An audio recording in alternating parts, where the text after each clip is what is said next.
This is The Truth, and this is 20 East Media Network LLC production. All rights reserved.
This is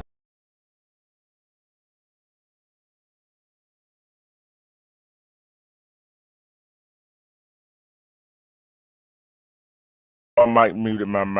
Welcome. Boy, it feels so good to do some sports today. And right now, the Women's College World Series is going on, and the men NCAA World Series is going on. It's just started. It's exciting to be much closer to college football season. What's up, Armando? Let me go give a shout out to the chat right quick. Respect to you knew who else don't came in the chat. 225. Respect to y'all. Hey, bro, we're much closer. Yes, sir. 83 days away to be exact. Thank you, 225 girl. I want to say salute to the chat. You knew OPP 225 girl. Salute to everyone. For those of you that are ghost watching and is not able to type in the chat, salute everybody. Salute. It's getting close to that time. You know, once I've always said, once the college baseball season is over with, it's officially the college football officially begins because you're gonna. It sure do. Yep. And I'm gonna get some more scores update on the Women's College World Series because we do sports, so that's part of sport. Tennessee beat Florida 11-3 in the elimination game, so Florida is out. I know some Georgia fans are happy about that. And Oregon beat Ole Miss by 165, and they are out. This was Friday night, and this is another double elimination game. Texas Tech and UCLA is tied. Texas beat Oklahoma 4-2 in an elimination game, so that means Oklahoma is a double elimination game. So, hey, I would go with the men's college world series, but it's too many games going on, and let y'all know. I know Georgia fans want to know. Let's see what the Bulldogs are doing.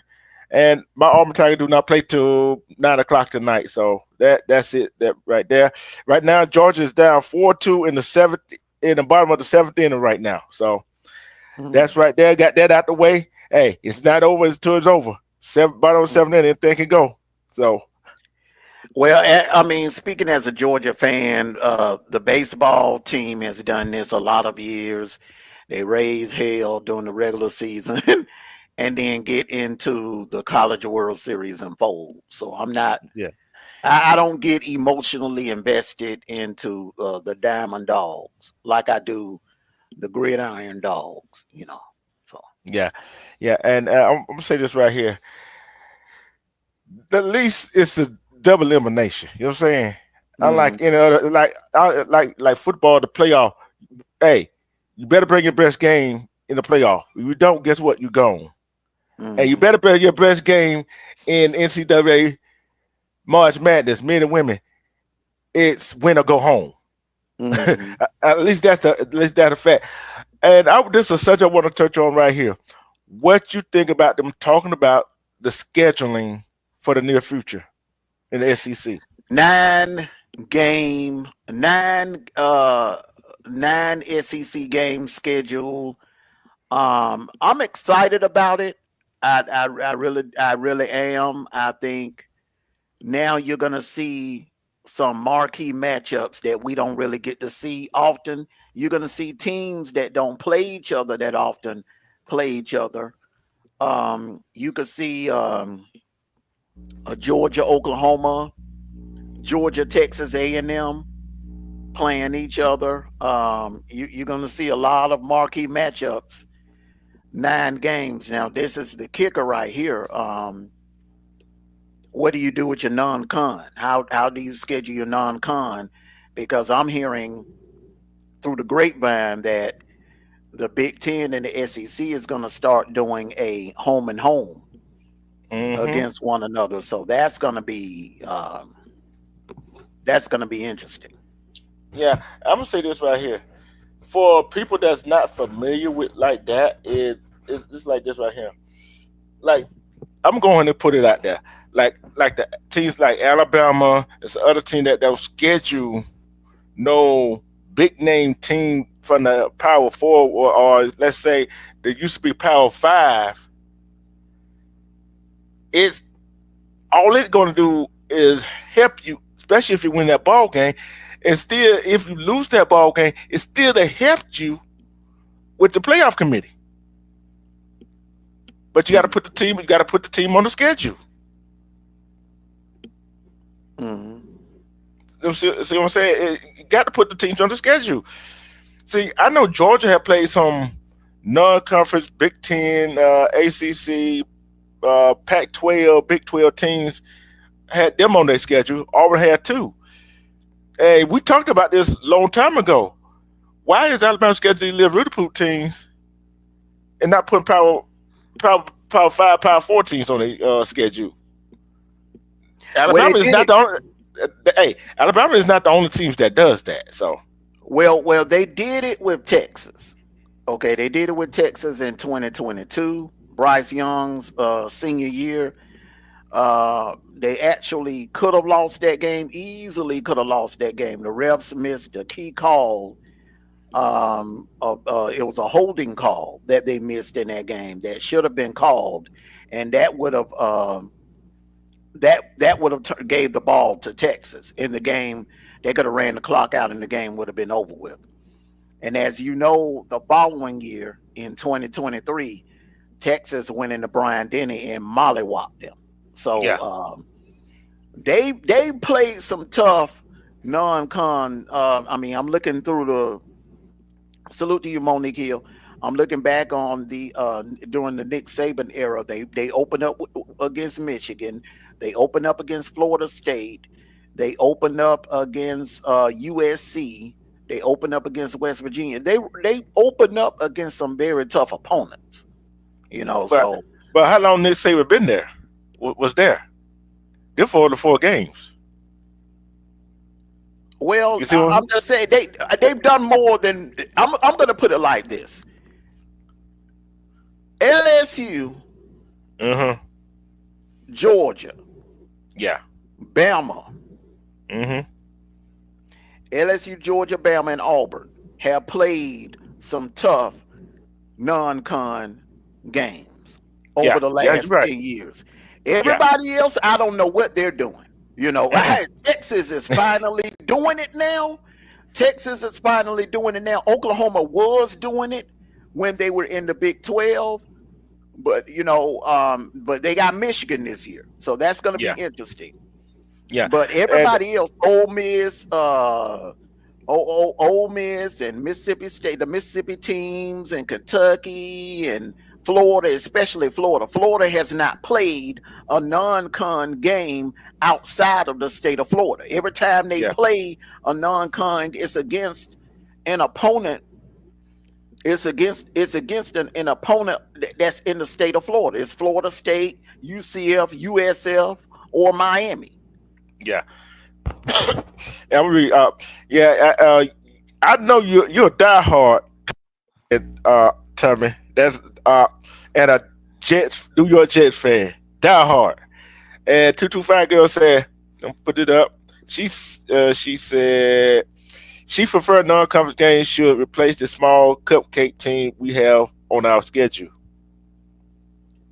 Well, that's what we're heading to. Where Yeah, you're not really going to have any. You might have one cupcake, and that will be your homecoming game. But yeah, everything else is going to be a game that could go either way, or a yeah, game that you could easily lose on any given Saturday.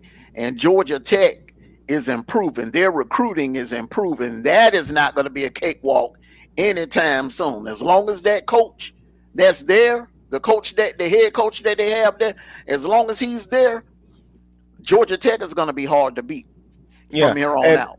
uh, we could take a look at the last year game between. We're gonna go with since you put that out between Georgia and Georgia Tech. Georgia Tech could could have easily won that game if the ball would have bounced either way. You see what I'm saying? It's just like Mhm. Auburn and Alabama. Auburn could have easily beat Alabama that game if ball went either way. Some of these like let's see, let me think. Tennessee, who do they play as a closer? Louisville or that Louisville, Kentucky. You see, Louisville plays Kentucky at the end of the year. Mhm. That's Who do their Tennessee? rival. That's their Yeah, in-state rival. and who Tennessee play at the end of the year as they rival? Well, They don't have. they'll get an SEC game. Right Yeah, now, you can safely say that Tennessee and Missouri got a little rivalry going on right now. yeah, yeah, yeah, They got a little something going on right now, and Tennessee and Arkansas, that's been a crank up to be a rivalry too. yeah. And this was the SEC debate with 2026 football schedule expansion. Keep rivals, or go to cupcake games. Okay, here are the key points of that meeting.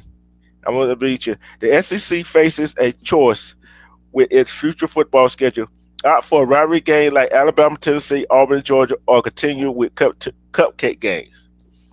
So they trying to keep the rivalries, but get rid of the cupcake games. Well, this is okay. That all sounds good, but they need to be honest with the fans they're going to expand. When the SEC expands, if they expand one more time, which I'm hearing rumors about Clemson and North Carolina coming to the SEC.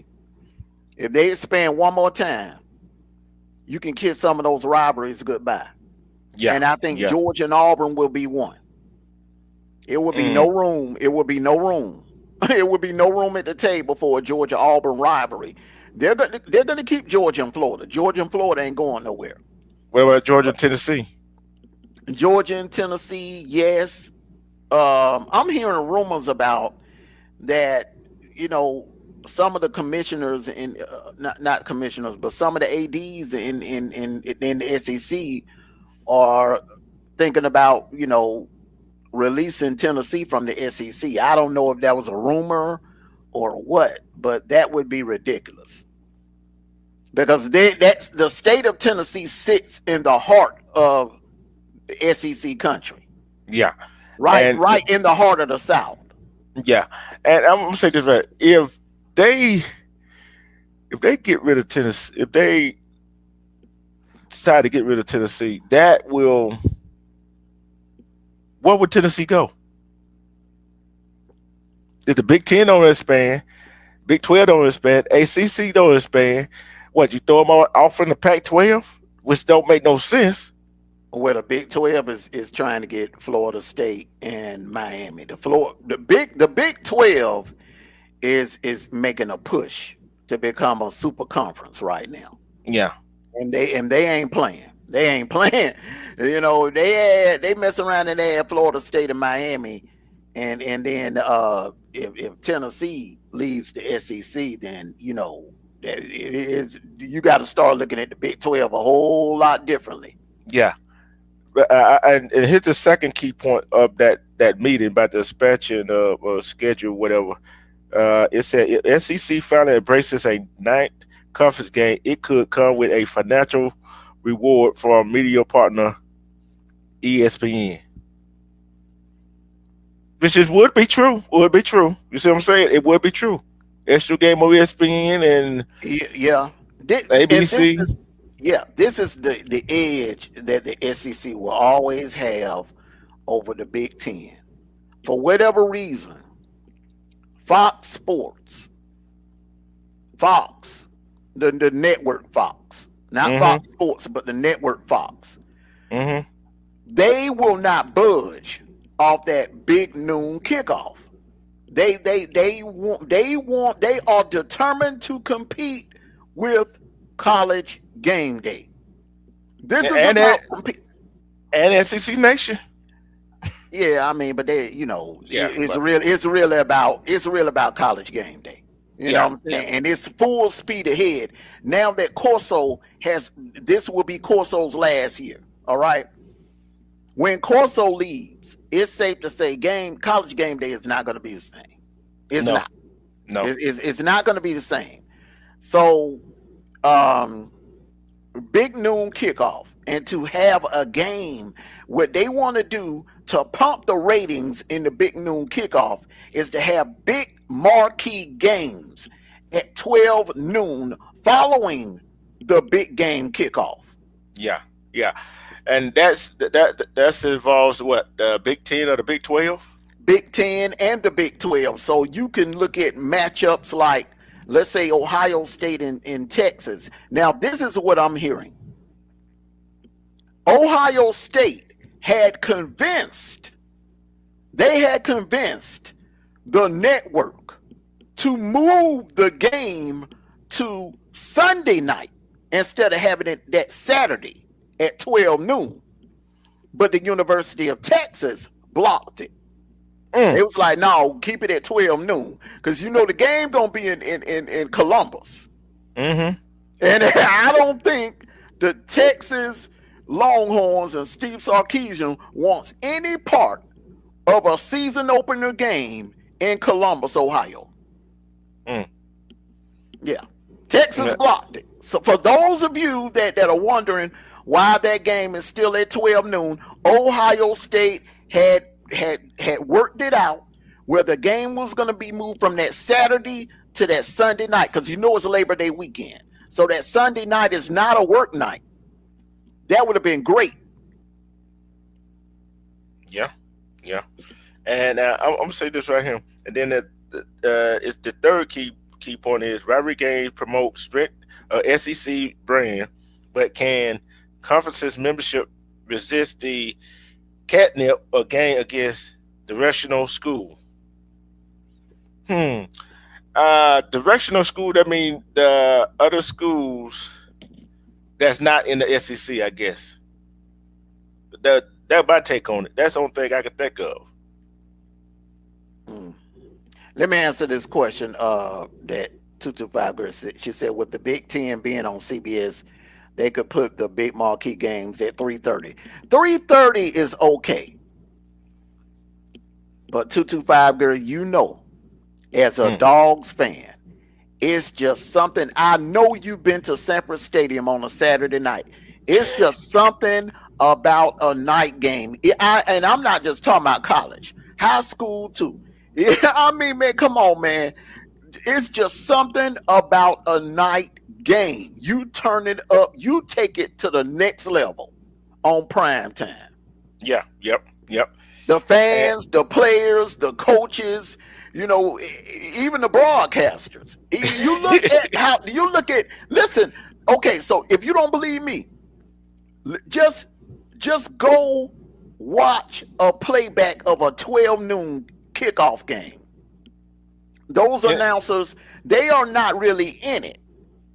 Listen to a hold on. Listen to a mid-afternoon game, a 3:30 slot game. They're okay, but they're not in it. A nighttime, they are crunk. Those announcers and those play-by-play guys, they are crunk at night. It's a big difference. And I'm not even going to sugarcoat it. And I understand the frustration that these Big Ten fans have, all this frustration about the games like Penn State and Ohio State being played at 12 noon, Ohio State, Texas being played at 12 noon, Michigan and Ohio State.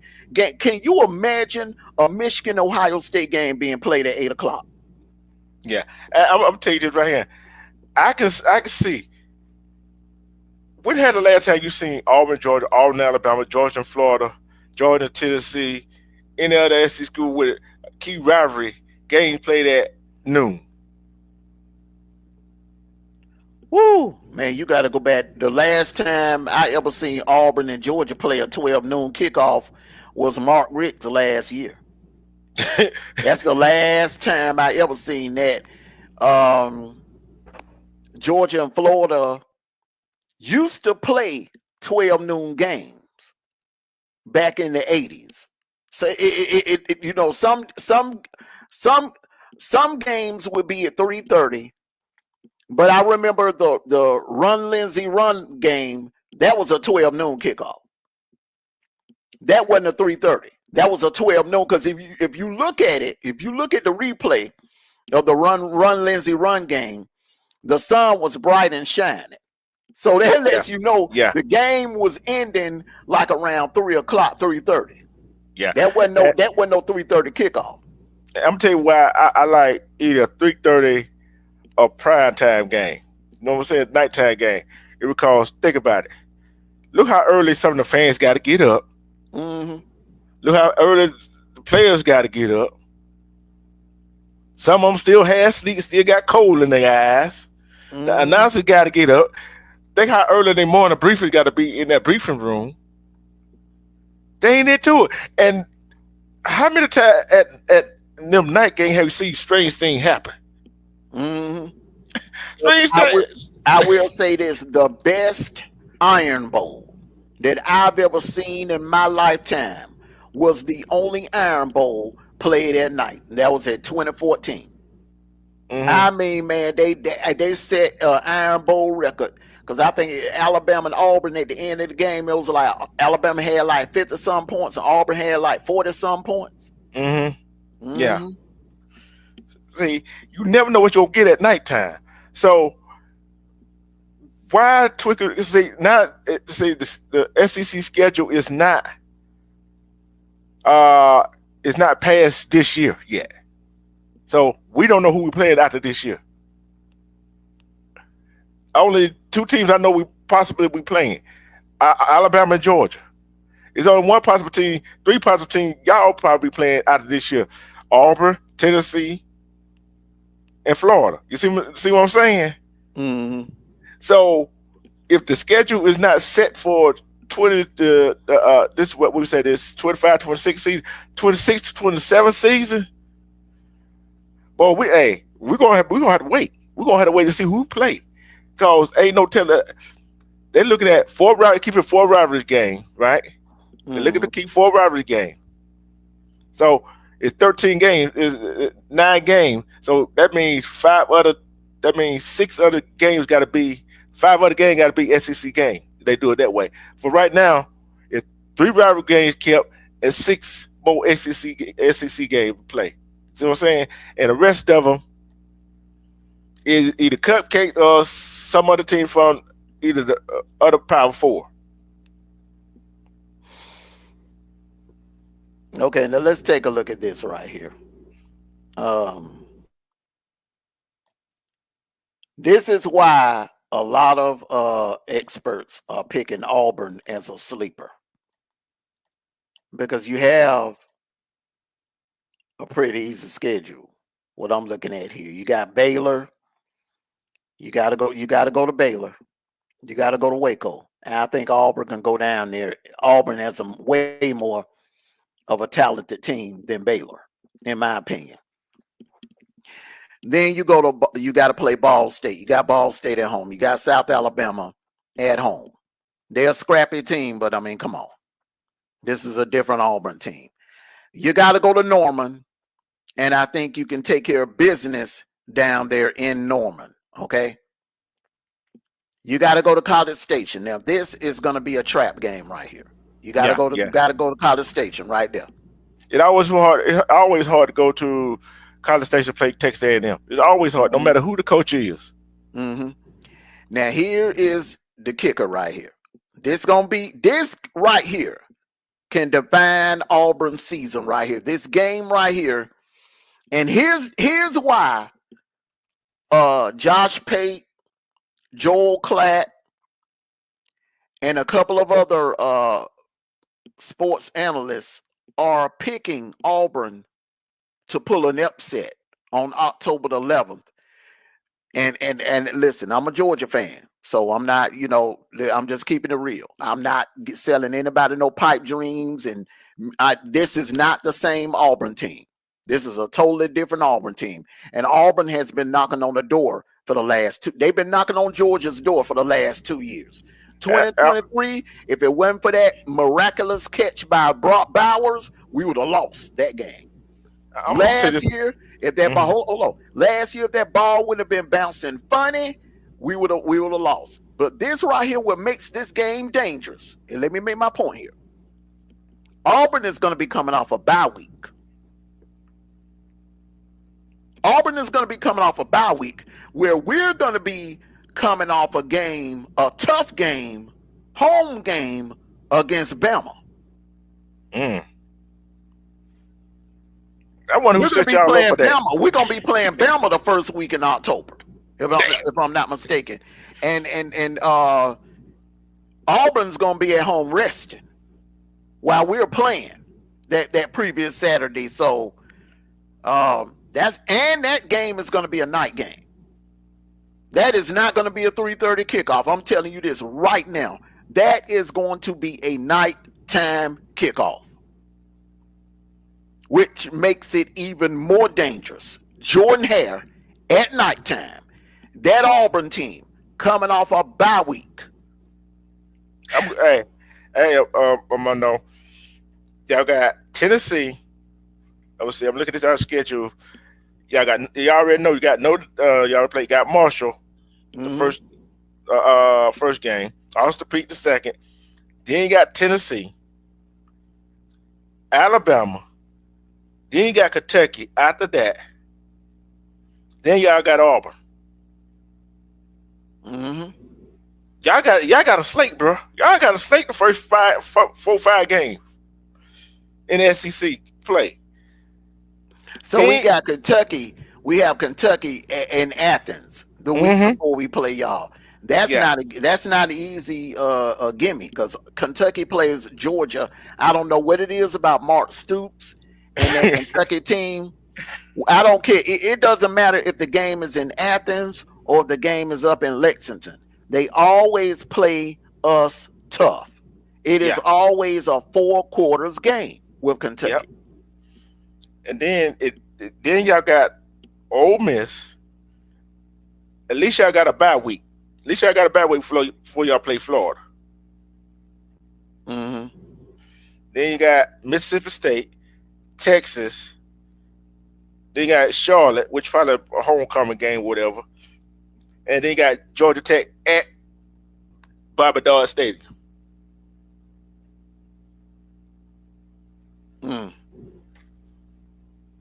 Y'all got a haul.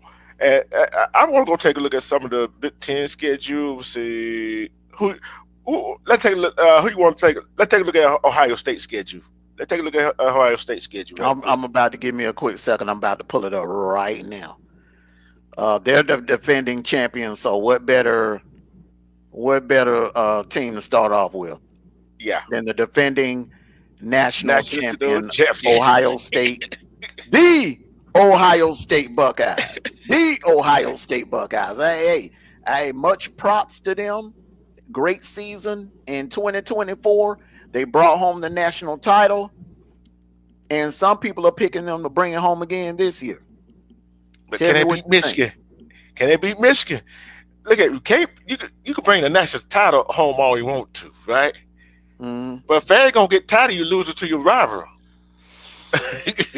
Where do you see any landmines before the meeting with Michigan? Do you see any games, if you a Buckeye fan, do you see any games that they should be concerned about? That first game, Texas, yeah, but then you got Washington, don't know. Minnesota, Illinois, they may be scared of that game. Cause that's gonna be a trap game. Yeah, that's gonna be a trap game right there. That's in Illinois, and guess what? They got to go after that. The week after that, they got to go to Wisconsin. Yeah.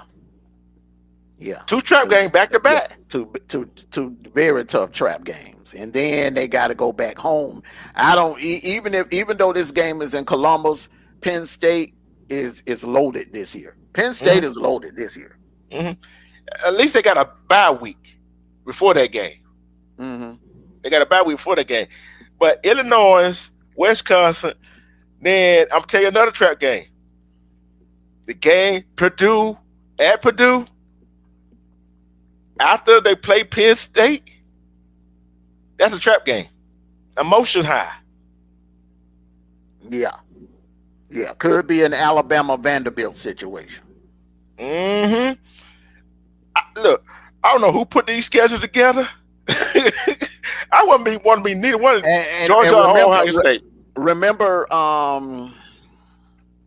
Haskins, Dwayne Haskins, his senior year, they won a close game, come from behind game against Penn State, and turned around the following week and got upset by Purdue. Mm-hmm. Then they got UCLA. They can handle UCLA blowout. Rutgers blowout. But then they got to go Ann Arbor. Now let me tell you something. And I've been hearing some of these college football podcasters. They're putting Ryan Day up on a pedestal. Now, listen, Ryan Day is a good coach. Don't get me wrong. His record, look at his record. The man is a winner. But I'm telling you, if he loses this game right here on November the 29th, that will be the 5th loss to Michigan. And y'all may think I'm crazy for saying this. That seat gonna get hot. Let me tell you something about these Ohio State fans. Yeah, they love national titles. But it's one thing they love more than winning national titles, and that's beating Michigan. Mm-hmm. Now, this can't go on. He's looking at an Ed Orgeron situation or Jimmy Pisnick situation. Remember now, Ed Orgeron was the head coach, and a lot of people believe is the greatest college football team of all time, that 2019 LSU team. But after that season, it went back to the old losing to Bama. He couldn't beat Bama. And they eventually ran him up out of there. They ran him up out of Baton Rouge. I'm telling you, he can't afford to lose. He can't afford to keep losing to Michigan. His legacy is not cemented until he beats Michigan. And I ain't talking about just beating them one time. He got to go back to the way Tressel was beating them, and he got to go back to the way Urban Meyer was beating them. I'm going to ask you this question right here. As a fan, not as an analyst, not as a sportcast, as a fan. And this goes out to the chat. Would you rather win a national title without being your arch rival, or being your arch rival and win a national championship. Well, me, I would. Let me tell you something. I would give me a national title any way I can get it, but that's just Yeah, me. yeah. But them old school fans, they want. They look, man. Look. I've had a lot of Georgia fans tell me, look, it wouldn't feel right to win a national title and lose to Florida the same season. And a Florida fan will tell you that too. It don't feel the same, you know. You beat Georgia, but I mean you win the national title, but you lose to your rival. See, I'm putting it this way here. Ohio State won the national championship last year, right? Mm-hmm. Just think if they wouldn't have won the national championship, they didn't win the national championship, and they lost four years in a row to Michigan. His seat would have been hot. Say like if he would have lost to Tennessee, if Ohio State would have lost that first playoff game to Tennessee, or if they would have lost their Rose Bowl to Oregon, his seat would have been hot. Anything short, and I said this after they lost to Michigan. I said anything short of winning the national title, his seat gonna be hot as hell. His seat gonna be hot as fish grease. His seat is just simmering right now. I'm going to tell you, just simmering right now. It's cold. It's down on low. Yeah, but I'm telling you, your seat can go from cold to hot quick. We've seen it in college football and in college basketball. How many college basketball coaches they have won national titles, or they had a hot season, and then they turn around the next couple of years and they got cold and they got ran out of Dodge. It happened more so in football than basketball. You know what I'm saying? It's crazy how people look at that, and I looked at Michigan's schedule. They got it more easier than Ohio State right now. They got it more easier than Ohio State right now. If you look at their schedule, but Ohio State got 2 trap games before they play Penn State, and after that game, they got another trap game. They okay. You won that championship. This your schedule for now. Mm-hmm. So, well, at least they don't have to deal with Oregon. But the thing is, they got to deal with Texas. They got to open the season up against Texas. Good thing about that, they got them at home. Mm-hmm. But then you got that October is going to be very interesting because Minnesota ain't no cupcake. You know what I'm saying? Minnesota ain't no cupcake, man. Fleck got that team balling. Then you got to go up to Champaign, Illinois, and face a hungry, much improved Illinois Illini team.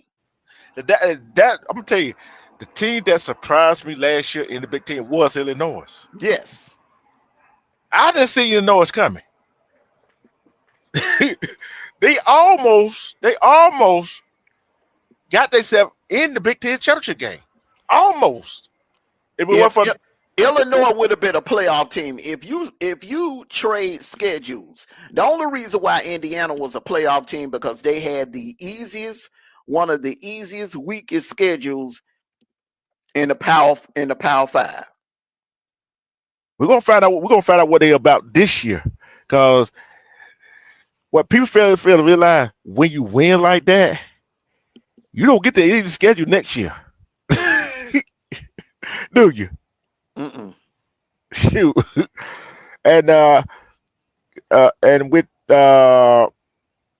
so who did Ohio State play? Damn. For the national title, Notre Dame. I wonder what Notre Dame's schedule look like next year. I wonder. Me a minute, I'm gonna pull it up. I think I heard somebody. Somebody hitting the panel. No, there wasn't nobody. Nah. But don't remember we highlighted them two because they played for the national championship. Mm-hmm. Because, like you said, I'm like this right here. If you don't win the national championship, you got to beat your arch rival. Am I right? Got to beat them. Got to beat them. I don't see them getting back to play. I'm gonna tell you right now. They ain't getting back to the playoffs. Who know they? They got a tough schedule, bro. Who they open up with? They open up against Miami. Woo! In Oh, Miami. oh boy. Then they got Texas A&M coming to South Bend. Ooh, Lord have mercy. Purdue will be a breather. Then they got to go to Little Rock. Got to play Arkansas. They got to play Arkansas, bro. It's hard as hell to win down there. And that's going to be a much better Arkansas team. Yep. Then they got Boise State coming to town. Oh boy. They got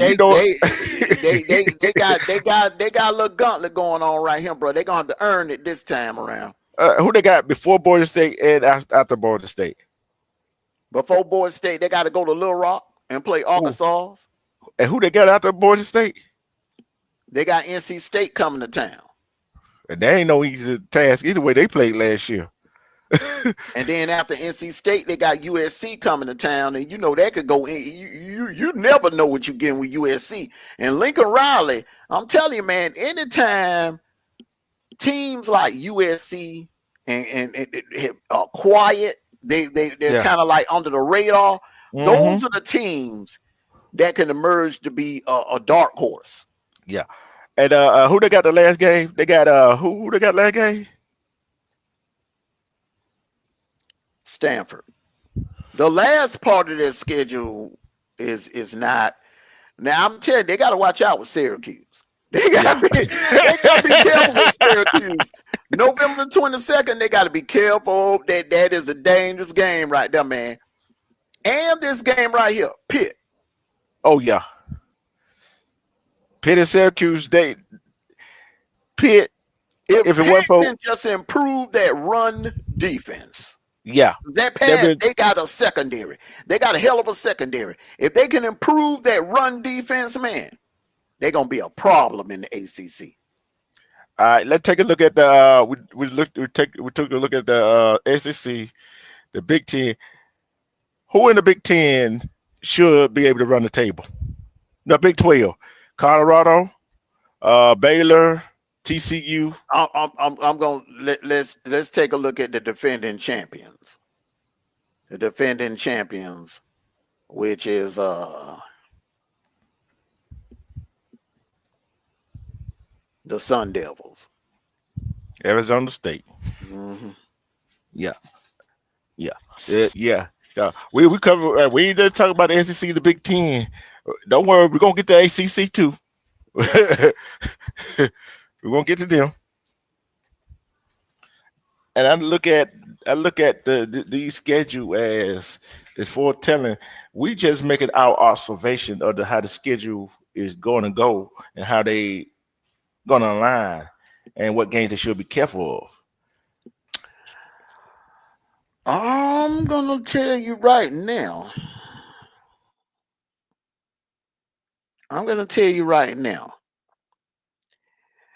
That they have a damn good chance of repeating as Big 12 champions. Okay, I think they are good enough to get out of Starkville with a win. Baylor, they own Baylor right now. They'll be able to they'll take care of Baylor. I think they'll take care of business against TCU. This will be a tough one. That's going to be a tough one. Utah is going to be tough. As a matter of fact, I think that'll be a loss. I think they'll lose that one. So pencil that in as a loss. I think they'll bounce back and they'll beat Texas Tech. They'll bounce back and beat Houston. Woo! This is going to be a tough one right here. But I think, in my opinion, Arizona State will win that one. They got West Virginia at home. Got West Virginia at home, so they'll be good with that one. This one right here, I think that's going to be a loss. That's going to be a trap game right there. That's going to be a trap game. That's going to be a loss. They'll beat Arizona, and then they'll see Colorado in a rematch. Yeah. The question is, can they replace Scatterboo? They got some good recruiting coming in. And let me just explain to everyone the reason why I'm high on Arizona State. A lot of the talent that you used to seeing in the LA area, they're shifting to Arizona. A lot of families that lived in the LA Southern California area, they're moving to the state of Arizona because the cost of living is a little cheaper there.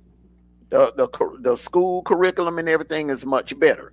So they're moving to Arizona. So you're going to start seeing a lot of talent, a lot more better talent coming out of the state of Arizona. So the Sun Devils, as long as they keep their head coach there, Sun Devils are not going anywhere.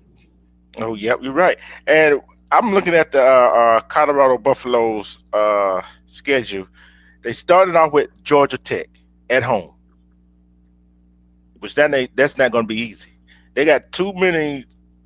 They got a quarterback they got to replace, a wide receiver / defensive back they got to replace, a corner / safety they got to replace,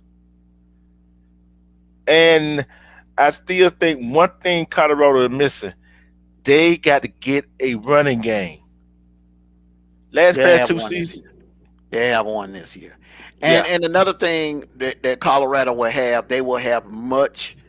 Shador is a great passer, but he wasn't that runner. He didn't have the speed. He doesn't have the speed like a Cam Ward had or like a Lamar Jackson had. You understand what I'm saying? Yeah. Yeah. Those two quarterbacks, they had the transfer from Liberty and the freshman Juju, speed at quarterback. Yeah, and here's the rest of their schedule. They got BYU at home. Then they got to go to TCU. Let's go game by game. Let's go game. BYU. They got BYU at home. Okay, let's talk about that one. Let's talk about that one. Now, before we even talk about that one,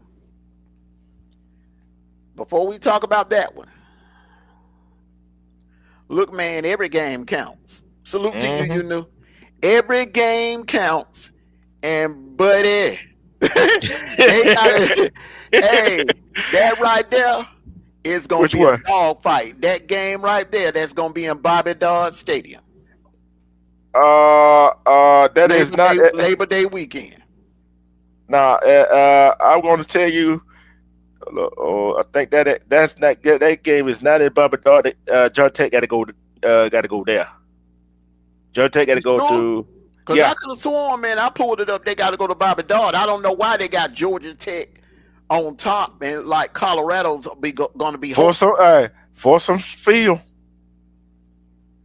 Okay, they must have changed that. Because I could have sworn, man, we were looking at getting tickets. Me and Lisa was looking at getting tickets to that game. Because with that in this sport right here, they always had the home team at the bottom anyway, and the away team at the top. So either way it go, that I don't care where they playing at. I don't care if they playing in Bobby Dodd or Folsom Field. Colorado better be prepared for that ball game. Because that coach, like you said, that coach at Georgia Tech got them playing on a high level. Am I lying? And look what they done brought in. And don't you know what they're doing? They added more seats to Bobby Dodd Stadium now. So but they're going to be playing a lot of their home games in Mercedes-Benz Stadium while they're doing the remodeling at Bobby Dodd. Salute to you, Static. And guess what? I wouldn't be surprised that stadium sold out if they start the season off right. Would you be surprised? Would you be surprised if they sold out Mercedes-Benz? Oh, hell yeah, they'll sell it out. Because you got Dion coming to town. But it's not going to be in the Mercedes-Benz Stadium. No, they're not going to. No. Go ahead. Go ahead. Go finish your thought. Delaware, Colorado, cakewalk. Yeah. This one right here. They got to watch out for that one. It's about Utah. Mm-hmm. Yeah, and I'm telling you another one that they Houston. No, that's Houston. Houston. You got to watch out for Houston. And they at Houston. Mm-hmm. And then they got Wyoming. They should win that. They should win that ball game. Sure. Yeah, but Wyoming is scrappy. Yeah. Wyoming is scrappy. Yeah, and then they got BYU. How many times have we seen BYU go into a visiting place and beat them? Yeah, BYU's. But I think Colorado's going to be out for revenge. That's going to be a revenge game. I know Deion's going to have them boys ready. Yeah. On the 27th. Yeah. He's licking his chops. As a matter of fact, if I know Deion got that game circled, bro. He got that one circled, bro, because they embarrassed them in their Alamo Bowl, bro. So yeah. Deion got that game circled. Now this one right here scares me. TCU. This one scares me because they're gonna be out. Remember what happened the last time they went to Fort Worth? Yeah. Yeah, they embarrassed TCU. TCU's coming off of one win away from a national championship, but they lost to us. Then in their opening season game, Colorado, his first game as a head coach in the Power 5, Deion went down there and upset TCU. That's gonna be a game. That's a revenge game. Yeah, that's a revenge game, and that is a trap game. Man, they got a tough gauntlet, man. They got a tough one, man. Between the 27th of September, October the 4th. And then think about this. TCU, they're gonna be a game within a game. And guess who could take advantage of that? Going to Colorado, Iowa State. Cause of that right there. They got Iowa State in the Iowa State game between the TCU game and the Utah game. Mm-hmm. Woo! They set them up. They set them up good. They got a tough. They got a gauntlet in the month of October, man. They end September with BYU. Then they got to go to Fort Worth and play TCU. Then they got Iowa State coming in. Then it's like they got the best teams in the Big 12 back to back. Where you got a breather against Arizona. West Virginia, you got to go to Morgantown, man. That ain't easy. It ain't easy in Morgantown. I'm telling you, Colorado better hope that's not a night game. Mm-hmm. Better hope that ain't not. Then they got Arizona State coming in. Mm-hmm. Then they got to go. Then they finish out with Kansas State, which is good, man. They got to go to Manhattan. That they got a gauntlet, man. They got a gauntlet. They better hope that ain't no night game in Manhattan. Now, the one thing that I see, and I'm looking at their schedule, and I'm kind of like, if I'm a Colorado fan, I'm feeling some type of way. So now we're starting to see with the shift in college football, rivalries are disappearing. Colorado and Colorado State are not playing this year. Yeah, I see that. For the first time in years, they will not play. And I want to ask you this question. And that was turned out to be a damn good rivalry there. Yeah. If Colorado State were bringing in the money, let's say like some Michigan and Ohio State, Penn State, Michigan and Penn State, Auburn, all the rivalries that we know of, would that rivalry still be alive? I think it would. But what conference is Colorado State in? That's Mountain West. Yeah, that's what I'm saying. I don't know. Yeah, when the conferences expand, it's almost impossible to save the rivalries. I'm going to give you another one too. Look, don't be surprised if the SEC expands one more time, Georgia and Georgia Tech will no longer play each other. No, And I would. I am being totally honest. That rivalry, you can kiss that one goodbye. They will Yeah, not play anymore. yeah, you're right. As a matter Yeah. of fact, I'm hearing a lot of Dogs fans right now are saying that they would love to replace Georgia Tech with Clemson. Mm-hmm. How you feel about it replacing Georgia Tech with Clemson? It'll make a much better game at the end of the year. I wouldn't be mad at it. Because one thing about me, man, I love college football. Salute to you, Ty. I love college football, and I want to see the best games. I want to see the best games, man. Hey, Tam said, I always root for the Georgia Bulldogs. Go Dogs. Root, root, root, root, root. Hey, I'm going to put a little knowledge on some people. Georgia Tech used to be part of the SEC. I'm going to put a little knowledge on that. So when they left the SEC, then they kept that Georgia Tech rivalry going. So I feel like if a team is part of a conference, they got more better chances staying as rival, even if the conference game is spanned. And you ready? Any other team you want to take a look at in Big 12? I got Utah. Okay. I got Utah already up on the screen. I let you. I got start with the 30th and UCLA and Utah. Can you see the screen? Where you at? I got my phone. Don't worry. I already know how I do it.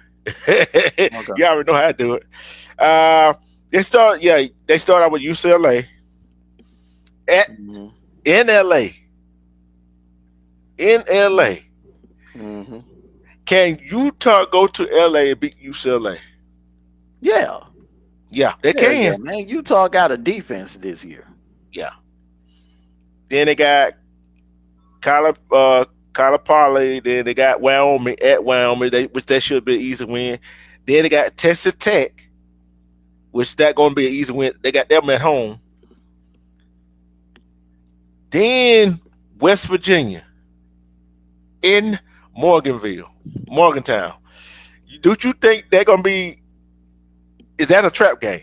I think that's a trap game for Utah. It's a trap game, but I think Utah is just too talented for West Virginia. Then after that trap game, isn't this the I'm picking Utah to win that one. I'm talking about Arizona State of Utah. Yeah, I'm picking Utah to win that one. Yeah, at home. Well, yeah. Mm-hmm. And then they got BYU. God dog, Utah. Then they got BYU and Colorado back to back to back. Mm-hmm. And 2 of them 3 games is in Utah. Mm-hmm. So I think they should beat Arizona State. They should beat Colorado at home.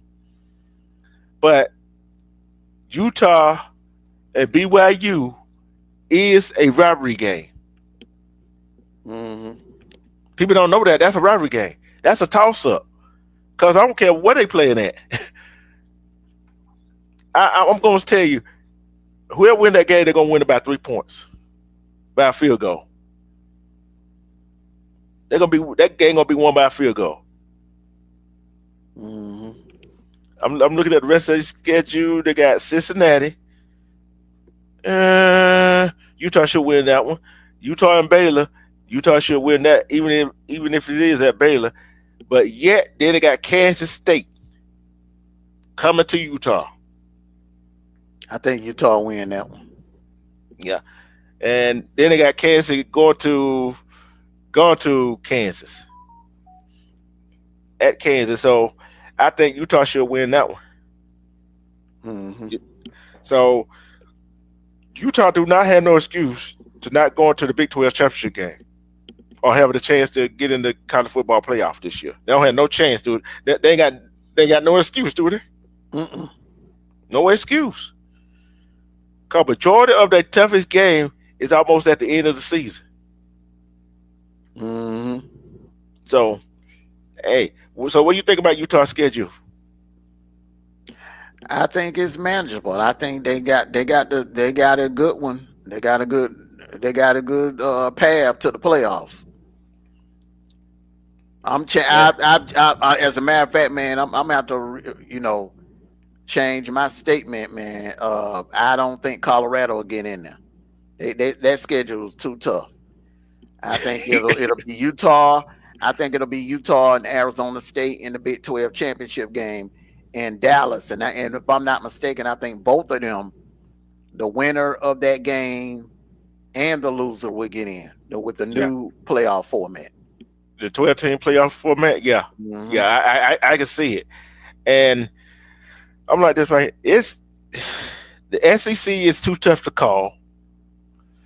The Big Ten, that is right there. All depends on what Michigan, Penn State, Ohio State does in the Big Ten. Can Illinois get over that hump? Can Hmm. Wisconsin get over that hump? Hmm. The question is, how good is Nebraska? And how good is Oregon coming back out for last year? How good they gonna be? Hmm. That's gonna determine how the Big Ten go. You got Colorado, Utah, BYU, Arizona State. Would it be fair to say they're the top 4 team in the Big 12 right now? Give me those again now. BYU, Hmm. Utah, Arizona State, and Colorado. BYU, Utah, Arizona State, Colorado. You got to throw Iowa State in there and Kansas State in there as well. Yeah, yeah. The Big Top six. 12, the Big 12 right now may be the most balanced conference. It may be more parity in the Big 12 than it is in the SEC. And Yeah, I'm saying that going off of last year. I could be wrong. Because right now in the SEC, you got Georgia, Texas, Tennessee, Bama, South Carolina. Okay. Now I'm thinking Auburn is going to be much improved. Florida is definitely going to be much improved. And LSU, you never know what LSU is going to come with. sure don't. And you look at if South Carolina get they still straight, they would have been some kind of threat They to somebody. losing, they losing a lot on defense. And I know a lot Yeah, of people are high on South Carolina. They're not going to be the same on defense like they were last year. yeah. So yeah, I mean, man, they had a good run, and I kind of hate that look. They basically came up one game short. Yeah, yeah, yeah. That And game against LSU, they needed that game. That goes to show you, man, every game counts. every game matter. Hmm. Every game Every matters. every game matter, man. Now we're gonna head to the ACC. You know who's gonna start out with Miami? Do Miami have enough to run the tables Hold this on, year? hold on. Let me. Do I got the you wanna schedule already start pulled. off? I mean, do you wanna start off with the? You want to start with Miami? You don't want to start off with the champions of the ACC and Clemson because they are the favorite to win the ACC. Let's start out with Clemson. Let's start with Clemson. Yeah, yeah, they're And the favorites to win the yeah, ACC. They by every media outlet is picking them, the Clemson Tigers, to win the ACC. look, I'm not picking the Clemson to win the ACC. No, I'm Cause not. No, I'm not saying you. I'm saying every other media outlet I know. is Cause picking. cause I'm gonna say this. Clemson, I hate you. I'm gonna use this word very loosely. Got lucky to limp their way into the ACC championship game. I don't know, man. They outplayed SMU. in that game. Yeah. Yeah, they have Anybody played. got lucky to get in the playoffs, it was SMU. No, I'm talking about the conference championship. Cause look how they played They the whole season. outplayed SMU. I know they outplayed You talking about the whole Miami? season. Miami losing this, yeah, really, yeah. If you want to, yeah, if you could say Clemson didn't have no business being in Charlotte. It should have been Miami. Yeah. It should have been Miami SMU. That's what we were talking about most of the year. But you know, Miami dropped the ball. I mean, we can't blame, we can't penalize Clemson. You know, they did what anybody else would do. They took advantage of a team. You know, Miami went up there. They had a 3-touchdown lead on Syracuse, and they choked in the second half. Yep, they choked their ACC title, in my opinion, because I think Miami would have beat the brakes off SMU. Hey, you know what I said? They should say them both Swedish should send Syracuse player a ring too. I said that. I said that night. I said that Dabo need to send a thank you card to Fran Brown, the head coach of Syracuse. I said that the night after that, because remember, Clemson and South Carolina played the 12 noon game, and South Carolina ran all over that Clemson defense, and people had wrote Clemson off. Even what's the dude? The dude, man, the Debbie Downer. I call him the Debbie Downer guy. Joey Galloway, man. They had wrote Clemson. They had buried Clemson. They were talking about Dabo in his seat getting hot and all of that. Man, by the end of the night, them dudes got there, had punched the ticket to the ACC. They had backdoored their way into the ACC championship. Respect to Kevin. He came back over from Facebook. Thank you for joining us. Salute to you, Kevin. Salute to you, brother. The defending champions got at the beginning of the season with LSU at Clemson. In Death Valley. Let's take a look. Let's do a deep dive. Let's do a deep dive on Clemson right now. I'm telling you right now. Hold on. You want to go first or you want me to go? Oh, do what I'm saying. LSU, it comes from Death Valley to go to Death Valley. Come on, we can't make this up. I've been waiting for this one. I've been waiting to see now what they're trying to find out here who's the real Death Valley. Yeah, I still say in my opinion. That Clemson is just somebody that damn touching that rock and running down on that field. That Death Valley, they are hard to beat in Death Valley. They rarely lose up there. Yeah. A night game. Let's look at it. Night game in Death Valley, Clemson.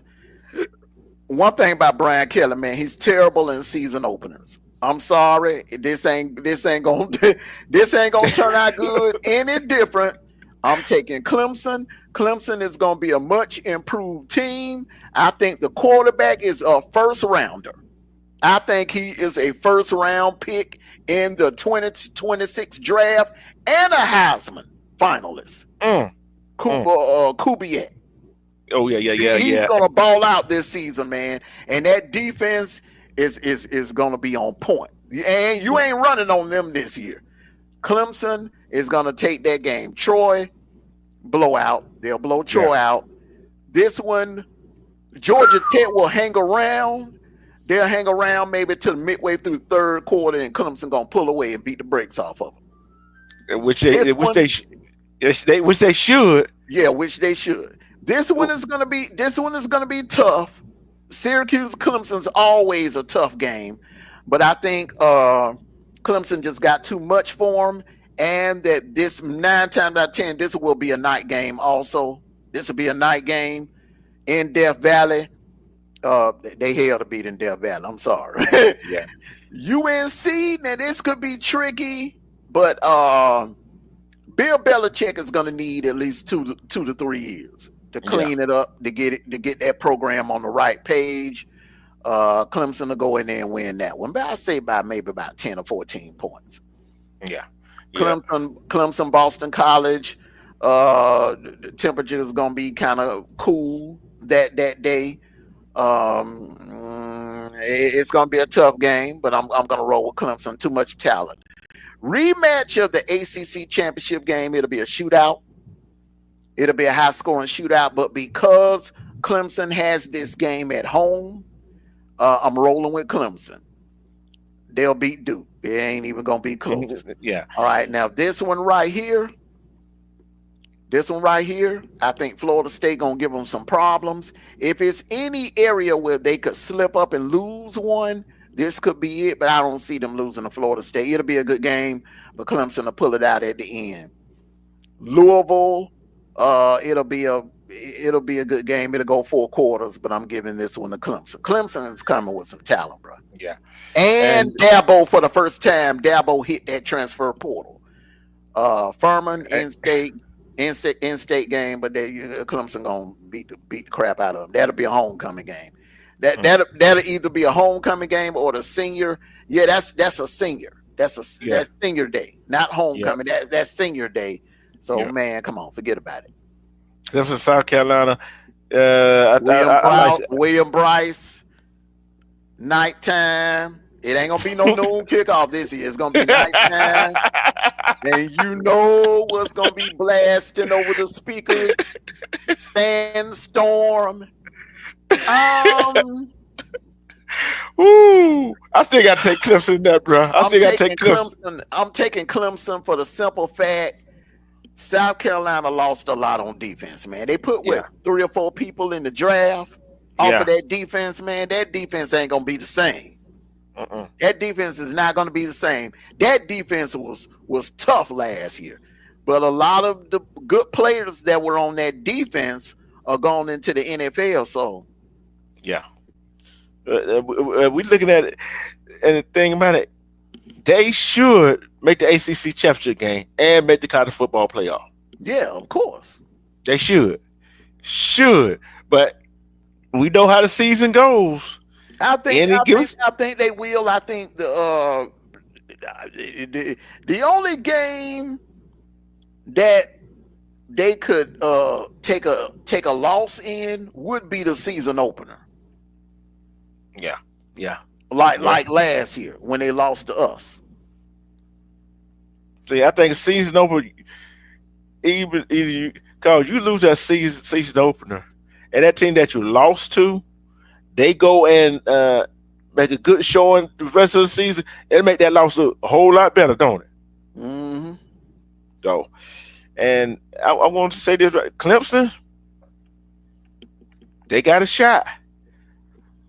Not saying you won't win the national championship, but you got a shot of making the kind of football playoff. You got a shot. You got a shot at making the conference championship game. But the problem is, you got to go on that field to perform. We can't go out there like Leicester. Because some teams licking their chops right now to knock off a conference champion. So, I look at it like this. Clemson, Dabo got something up his sleeve. Don't Dabo always have something up his doggone sleeve? Mm-hmm. And that Syracuse game, better be careful with that one. Got to be careful with that one at SMU. And wouldn't it be funny? Bill Belichick knocks out Dabo Swinney in the first year. Yeah, it would be. That would be one of the biggest upsets of the year, but I just don't see it happening because North Carolina was that terrible last year.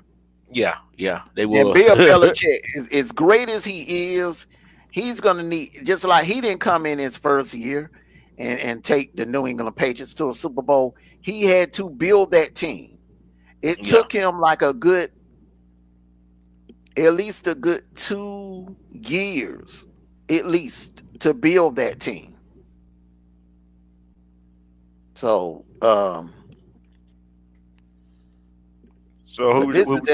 this is SMU's schedule right here. SMU, okay. Mm-hmm. All right. East Texas A&M, that should beat them. Got Baylor at home. Blowout. Yeah. Got Missouri State. That's another Blowout. blowout. Yeah. TCU. Rivalry. Dallas versus Fort Worth. SMU is just the better team. Yeah. SMU better defense, better offense, much better team. And Syracuse and SMU. I like SMU in that game because the fact is SMU got Syracuse at home. Now Mm-hmm. if that was up there in the Carrier Dome, Mm-hmm. I would take Syracuse. I would take Syracuse. Mm-hmm.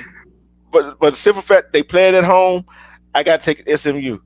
And SMU is Stafford at home again. Stafford is not there yet.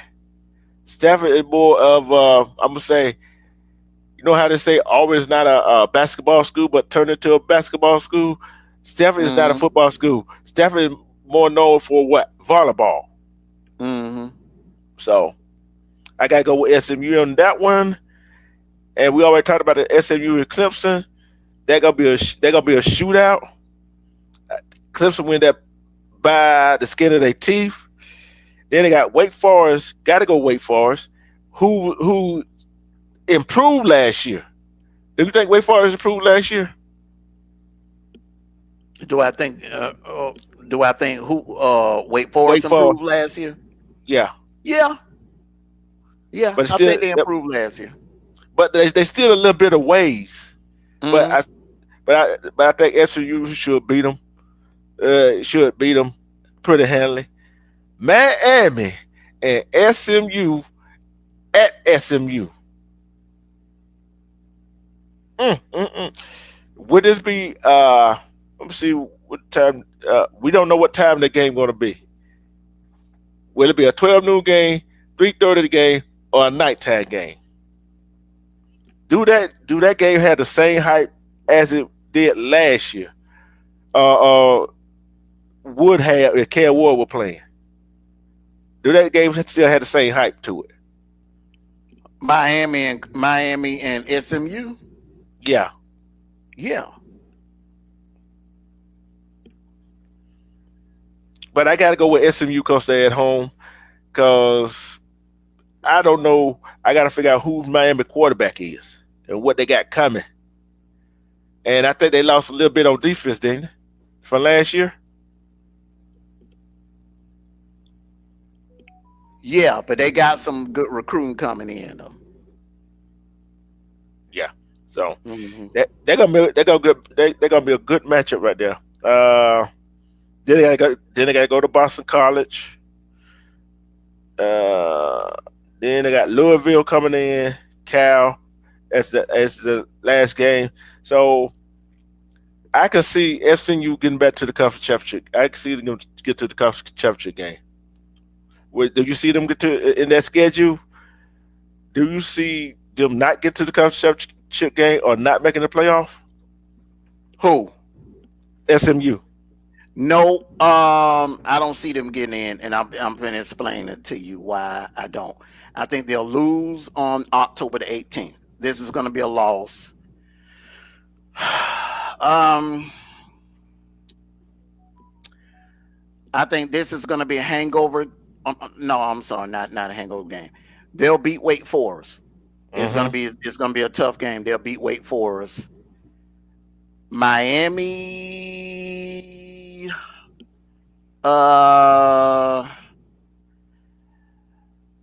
I don't see them winning that one. I think they'll lose to Miami. They'll lose to Clemson. They're going to have a hangover against Boston College. And look, that is the wrong place you want to go to in November. Yeah. You do not want to go to Boston in November, bro. It could be snowing that night, and that's going to be a night game. Yeah, they're not going to L right here. They'll bounce back against Louisville. This one right here. I think I don't see them getting no playoffs with no 3 losses. This one's going to be tough. It's going to be a dogfight to the end. Cal, man, could have easily been 9-3 last year. Yeah. or even 10-2. They lost some close games, man. As a matter of fact, Cal to me is the ACC version of what South Carolina was in the SEC. Just lost games that they had no business losing because they had Miami dead to right. They had Miami dead to right, but 9-3, possible. Possible 8-4. Don't be surprised if they end up with 8-4. But I'm looking at 9-3 here between Clemson, Miami, Boston College. That is just I just don't have a good feeling about this game right here, and they got to be careful. They got to be careful in Berkeley on the road, and it gets cold up in Berkeley. You up there by the bay in late November. So they got a lot. They got a lot on that with that schedule. So we will see this coming season what gonna transpire with all these teams. Cause with the schedule, what we see from the top teams that we seen, it's a trap game. Then we got the good game. Then we got some more trap games. Absolutely, bro. And we got some games that we know the team should beat the other team, but guess what? We know what we always say. Any given Saturday, all depends on the way the ball bounces. And I just, man, I'm tempted to give them 10-2, but I don't know, man. I just, you look, man, their schedule. Look, they got the good thing that they have going for them is they have their toughest games, like Miami, Syracuse. They have them at home. They have Miami and Syracuse at home. But I think Miami is so much improved. They've been killing it in the transfer portal. They are right now the number one team as far as like transfer portal talent out of the transfer portal. So they're going to be much improved on defense. All right. And what number game that is? What game November that is? November the 1st. So it'll be in Dallas though. It'll be in Dallas. So, everybody looking at it, you said player from transfer portal.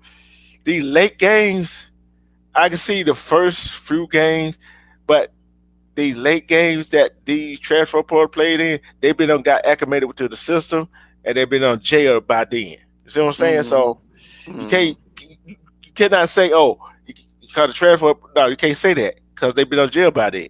So respect, Ren Rock. Salute to you, Ren Rock. My brother. Salute to you, brother. So let's go to Miami. We already know who they kick off the season with.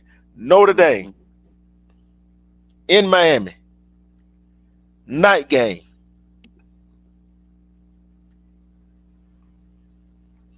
Can Notre Dame go down to Miami and beat Miami? I don't think they can. I don't think so. They don't have Riley Leonard. They don't have Riley Leonard. Losing Riley Leonard is gonna hurt. Okay, I don't see them. That's a tall order to open up the season. Going, and that Miami team is going to be much improved. I'm telling you. Yeah, and only thing that probably let Miami down was that defense. That defense is going to be much improved, and whoever the quarterback is, he still got some weapons on offense, and the offense line still, by what's that, strong as a doggone arms. You see what I'm saying? So, winning him and then Notre Dame and losing their quarterback, I don't see them beat Miami. Not the first game. I don't see him beat Miami either. So I think Miami will take that game Labor Day weekend. It's a night game. It's a night game in Hard Rock Cafe Stadium. That place is gonna be jumping. I'm rolling with the Hurricanes on that one. Yeah, we Bethune Cookman. We already know Yeah, that's a blowout. yeah, that's a blowout. South Florida blowout. The fact that it's in Miami, it'll be a blowout. If it was in Tampa, it would be a much tighter game. Now this one right here on the 20th. Oh, the first the one on the Florida 20th. Gators. And Lord have mercy, mercy me. Hey, that right there, I'm gonna tell you that game right there, either gonna make or break either one of them teams. Mm-hmm. Cause that game right there, either gonna put you in the playoff or keep you out of the playoff. Or depends how you do how you go by the rest of your season. So, well, I'm gonna go ahead and call it right now. I got Florida. That defense is. I'm looking at what they did to Jackson Dart and that Florida team. What they did to LSU and what they did to Ole Miss last year, and what they almost did to us. That Florida team is for real. They're gonna be a problem this year. yeah, I gotta go. I see that I was rolling. Look. I'm gonna have to go with you on that defense. They got returners, and the only question I got is that offense. But guess what? When the defense play like they play, I'm gonna go with Florida because defense wins you championships, right? Mm-hmm. Then they got Florida State in Tallahassee. And I'm gonna tell you like this: that could be a hangover game. This is a worst case scenario for Miami. The way it is to have your two most hated rivals back to back. That's like us having to play Florida and Alabama back to back. That's what this is equivalent to. So you got Florida, one of your hated rivals, and you got Florida State, your rival, back to back. This could be a trap game. And you know who's going to be calling the plays for Florida State this year? Who? Gus Malzahn. Oh yeah, yep. Woo, boy. So I think you got two L's coming back to back. One from Florida, one from Florida State. They'll bounce back and beat Louisville. They'll beat Stanford. I already told you they're going to beat SMU. Mm-hmm. They'll get their revenge on Syracuse. That's going to be a revenge game. They got their game circled. They'll beat NC. Good thing they got this one at home. Good thing they got this one at home, bro. Because if this was in Raleigh, I probably would be picking North Carolina State. But I'm rolling with the Canes on this one. And I think they can go in Blacksburg and take care of business against Virginia Tech. I think Miami is just too talented. It's going to be probably cold as hell up there in late November, but they'll take care of business.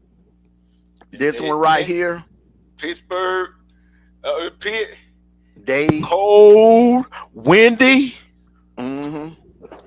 I think a trip to the ACC championship game is going to be on the line in this game, and a possible playoff bid will be on the line. So much is going to be on the line on this one right here, and we're going to find out what Carson Beck is made of. Mm-hmm. Because that is going to be a de facto playoff game right there. That game on the 29th of November. Mm-hmm. And I'm gonna see. Matter of fact, let me pull up Pitt's schedule. They got me interested. That's your sleeper. That's my sleeper. That's my sleeper right there, bro. In the ACC, that's my sleeper. Okay. That's my sleeper. You calling it right now. That Pitt is your sleeper. In my ACC. Sleeper. Yep. And about to look at the schedule, I know why. You see why now, don't you? You see why now, don't you? Yeah, I had a couple of people say Joel Klatt said Pitt, watch out for Pitt this year. Yeah.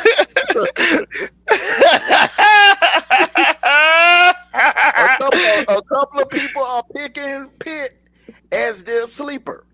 Yeah. Look at that start with. That's a win at home. Open the day. Another win at home. They're gonna go to West Virginia. They're gonna be a tough game, but they're gonna win that one. Louisville, they got to come to Pitt. And I'm glad they're bringing this one back. The backyard brawl. I am so glad they're bringing this rivalry back. This will be the first time they played in like, man, it's been a minute since they played. But I'm glad they're bringing this rivalry back to college football. And then they got Boston College at home. Pitt, everybody forget, Pitt got that defense. That's what everybody forget about. Pitt got that defense. They got a defense. And Florida State and Pitt, you said Gus is on the sideline calling plays, but guess what? Gus, I love you. Hey, I love you, my brother. They got that defense. They got that defense. And I'm gonna tell you, that Syracuse game scares me just a little bit. Scares me just a little bit. All depends what time that game is. I think I'm calling upset on that one. I think Syracuse. They got to go in that Carrier Dome, bro. That Carrier Dome, hey, bro, that Carrier Dome is a house of horrors, bro. Oh yeah. Hey, you notice I said that game scares me. Notice I said that, right? So then they got NC State coming into Pitt, which they're gonna be a picture with that. Hey, they win about 3, so what? I don't care, as long as they win. Stanford got to go to, like I said, Stanford ain't there but a volleyball school. Pitt should go out there and roll them. Pitt should go out there and roll them. Notre Dame. I would have gave Notre Dame the benefit of that in this ball game if it was in Notre Dame, at Notre Dame. But since they at Pitt, I love Pitt to win this ball game. It's gonna be a tough one, but defense gonna stand up and take Notre Dame out. Pitt and Georgia Tech at Barbadar Stadium. Whew. My mind tells me I love Georgia Tech. Don't get me wrong, I love Georgia Tech. But Georgia Tech has lost too much right now, and I gotta see how they play during beginning of the season for I can actually envelop them in the ACC. Feel what I'm saying? But I'm taking Pitt to come down in the Barbadar and beat them. Miami and Pitt, I got to go with Pitt in this one. They got to go in there cold, and it probably wind up being a night game. We already know how night game go, up in the cold. I got to go with Pitt in that one. What you think about the schedule? It's set up for them to make some serious noise, man. It really is. It's set up for them. And they ain't got to see Clemson. They ain't got to play Penn State. You know what I'm saying? They ain't got to play no big, they ain't got to play no elite teams. Put it like that.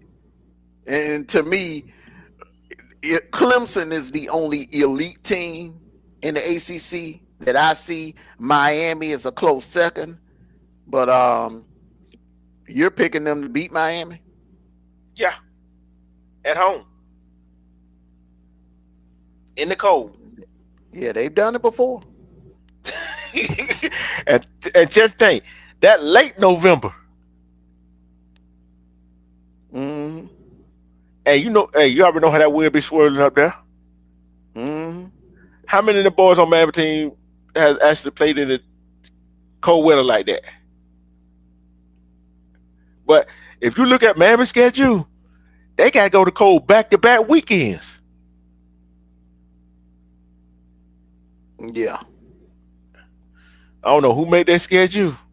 That's the only thing. That's the only disadvantage. That's why Miami has never won the ACC. That simple fact right there, because you taking a team from South Florida to go up into the cold in November, late October and November, that's a tall order. They was able to do it that year with Ed Reed and all of them, man. But they ain't got no Ed Reed. Ed Reed ain't walking through that door. Look. The last 2 games of the year for Miami, not one time they got to go up there, but twice, back to back. Who made their schedule? Who made that schedule? They need to be kicked in the butt. ACC commissioner, the commissioners, or the conference commissioners made the schedule. Hey, bro. Hey, this has been a nice show because I'm excited about some football now. Yep. Hey, now let me ask you a question. Now, let's say you a junior in high school.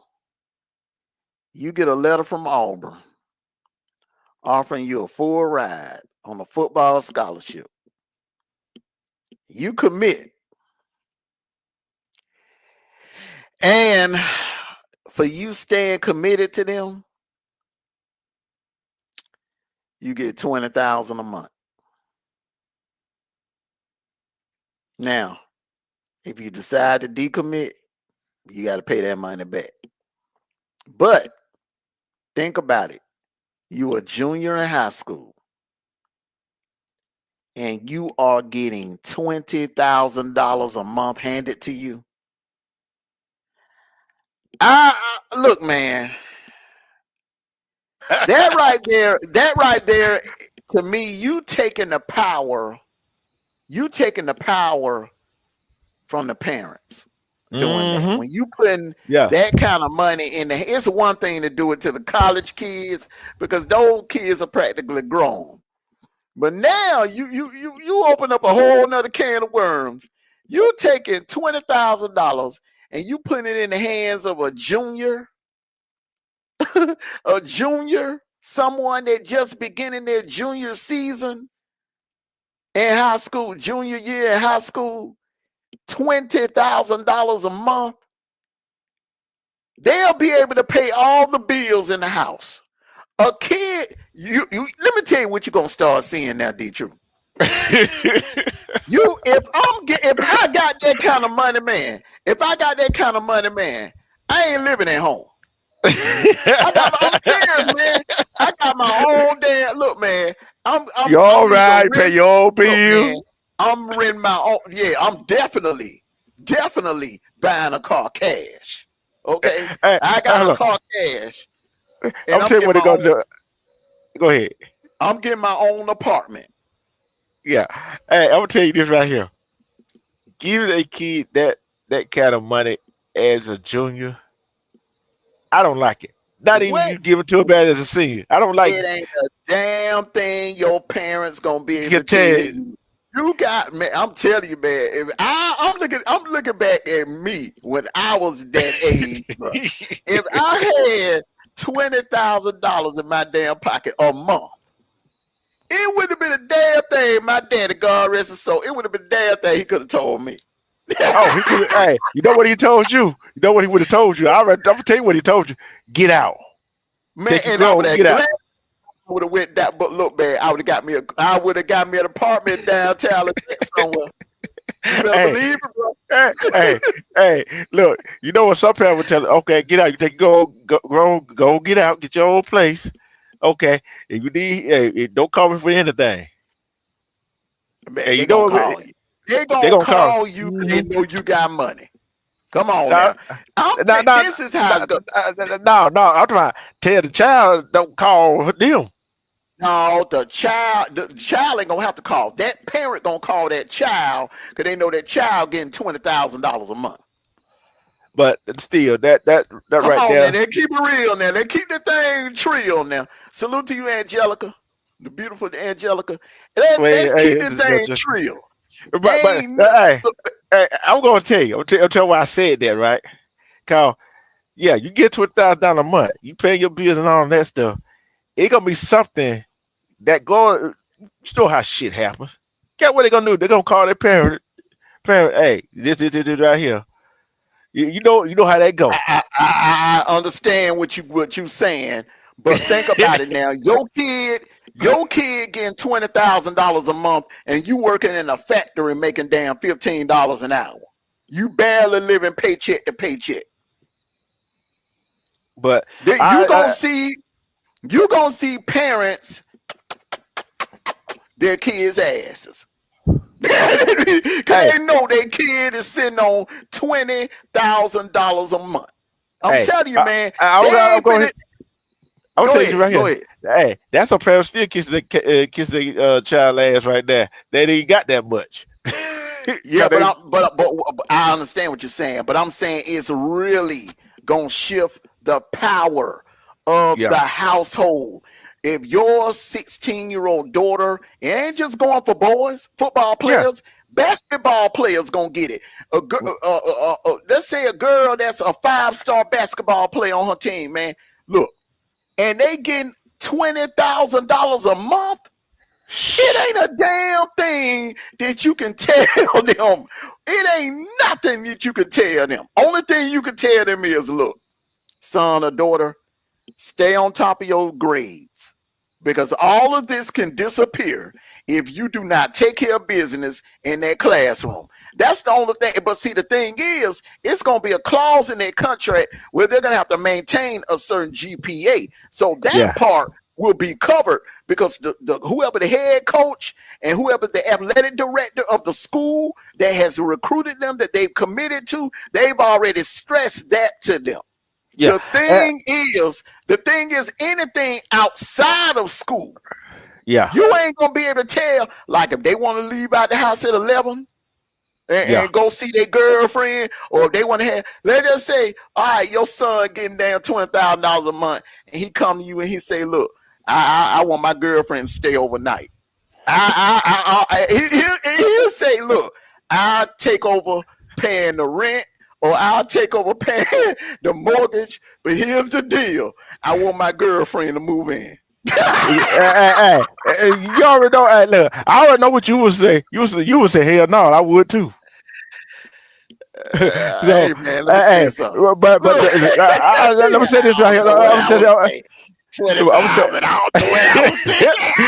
I know what you would say. You say, hell no. Come on now. I don't know if I would now. $20,000. I don't know. I'll be honest with you. I don't know if I would say hell no. You would. Hey, I'll put it like this right here. One, you remember back in the days when some of the athletes, they were good at their sport, and somehow passed classes in high school, middle school, whatever, passed classes, even in college. They still didn't know how to read and write. You see what I'm saying? And I know Georgia and Alabama do have where they got a grade requirement for you to stay playing sports already. Well, I know Alabama, you can get away with that, not knowing how to read and stuff like that. We've heard stories about Alabama. Some folks come out of that school. You can tell the difference between a UGA grad and an Auburn grad versus an Alabama grad, but they can barely speak English when they do it and stuff. Okay, but look, my point is that ain't gonna fly with a school like Georgia and Auburn. You got to earn them. They gonna make sure you earn them grades before they let you up in schools like Georgia, Auburn, Florida. It's hard at Georgia Tech. It's hard to get up in them schools. I'm gonna tell you this right here, cause I look at you was an athlete and I was an athlete. I played 4 different sports, right? I would say 5, including soccer, 6, including soccer and volleyball, right?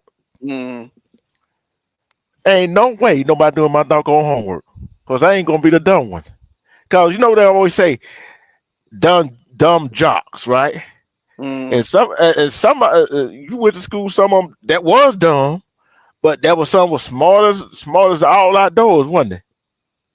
Man, I'm gonna be honest with you, man. We didn't have no dumb jocks in Lynette, man. Everybody, I can honestly say with a straight face, everybody that was a member of our squad were smart. Everybody, Travis, Jock, all of them, everybody was smart. Because man, it was like it's like this, bro. The teachers back then, they had a way of making sure that you knew the assignments before the day of the test. Okay, you knew they would have you back then, bro. They would have you going to the blackboard to solve problems when they would be explaining the work and everything. When would be giving the class assignments and going over class assignments, man, they would have you. They would call on you. If you didn't raise your hand, they will volunteer you to come up to the blackboard and solve a problem, or to come up to the blackboard and recite certain things. Teachers back then, they would go the extra mile to make damn sure that you were learning something in their classroom. These days, the teachers don't. Kids learn more from the internet now than they do in the classroom.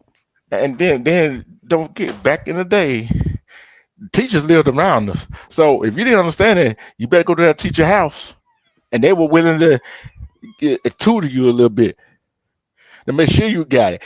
And we know that there's some people and some students back in the day, wherever they lived at, there's some students they had somebody else do they tests and all that stuff for. Not in my school. Not in my school. That didn't fly. That didn't fly. Now you had some situations where people would sit by somebody and they would, look over their shoulder and cheat and stuff like that. But those tests, those exams at the end of the year, they would spread everybody out, and they would have like 3 or 4 teachers walk. They wouldn't have you in no classroom. They would put us in the dang freaking auditorium. There couldn't be nobody behind you. Nobody was behind you. They would have you skipping rows. Nobody was behind you. Nobody was sitting beside you. They would spread you out. It was like, man, back then, you would think it was a pandemic going on.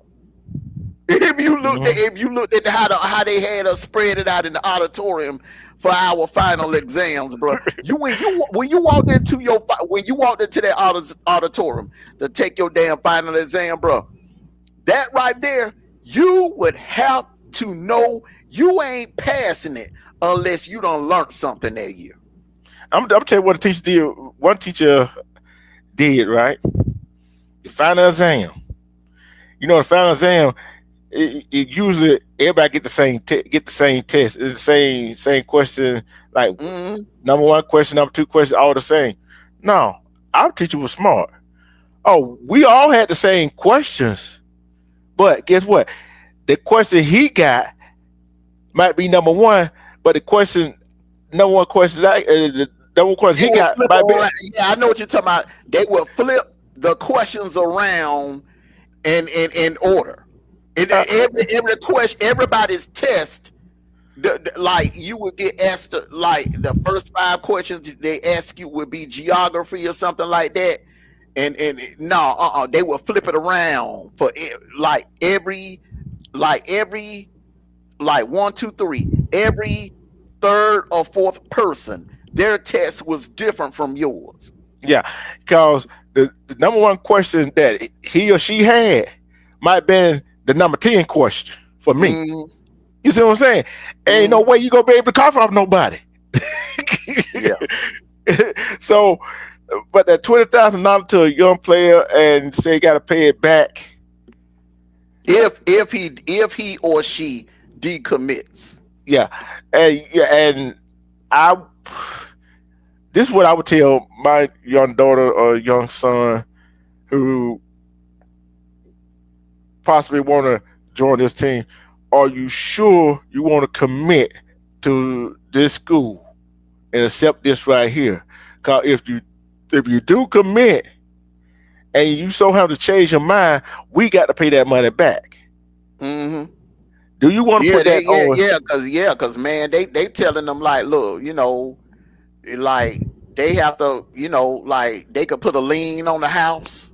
You know what I'm saying? They could put the garnish the parents' wages and stuff like that. Mm-hmm. Yeah, but you know the thing about it, 9 times out of 10, when a kid commit, because you had kids commit even before the NIL, they would commit. Very few would decommit. Yeah. You didn't have like a large number of kids decommitting like that. You know what I'm Yeah. saying? So now that you got the NIL and these kids getting 20,000 a month, 20,000 a month now. Look, man, that kid going out there buying the goddamn, they buying a BMW or a Benz, anything drop top. You know it. Teenager, you getting a drop top. Yeah.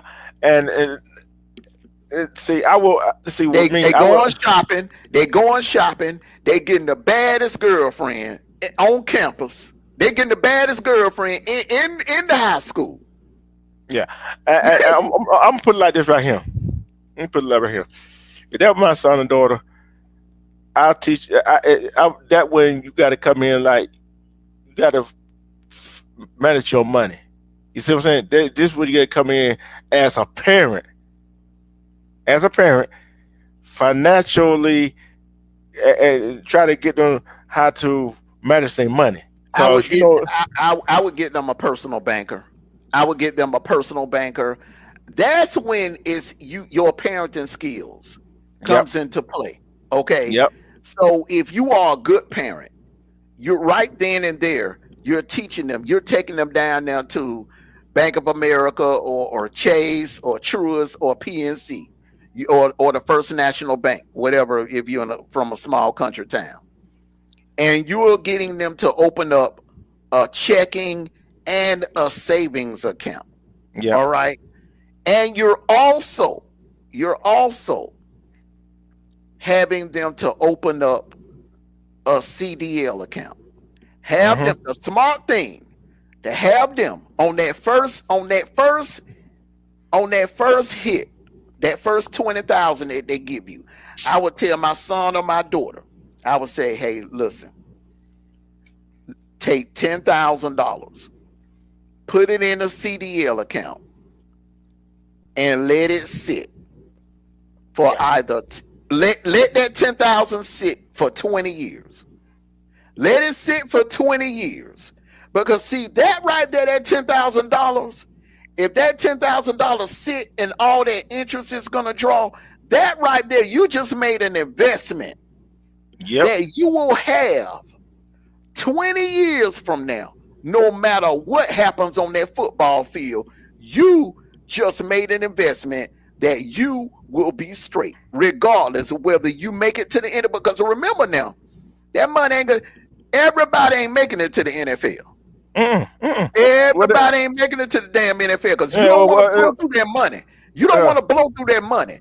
You do not want to blow through that money. I'm preaching to them. Look, save, put some of that money back. Now let them have their fun. Now let them have their fun with the second check. I'll tell my son like this. Look, take that second check, have your fun. Get your car, get your clothes, get all of that out your system, whatever. You know what I'm saying?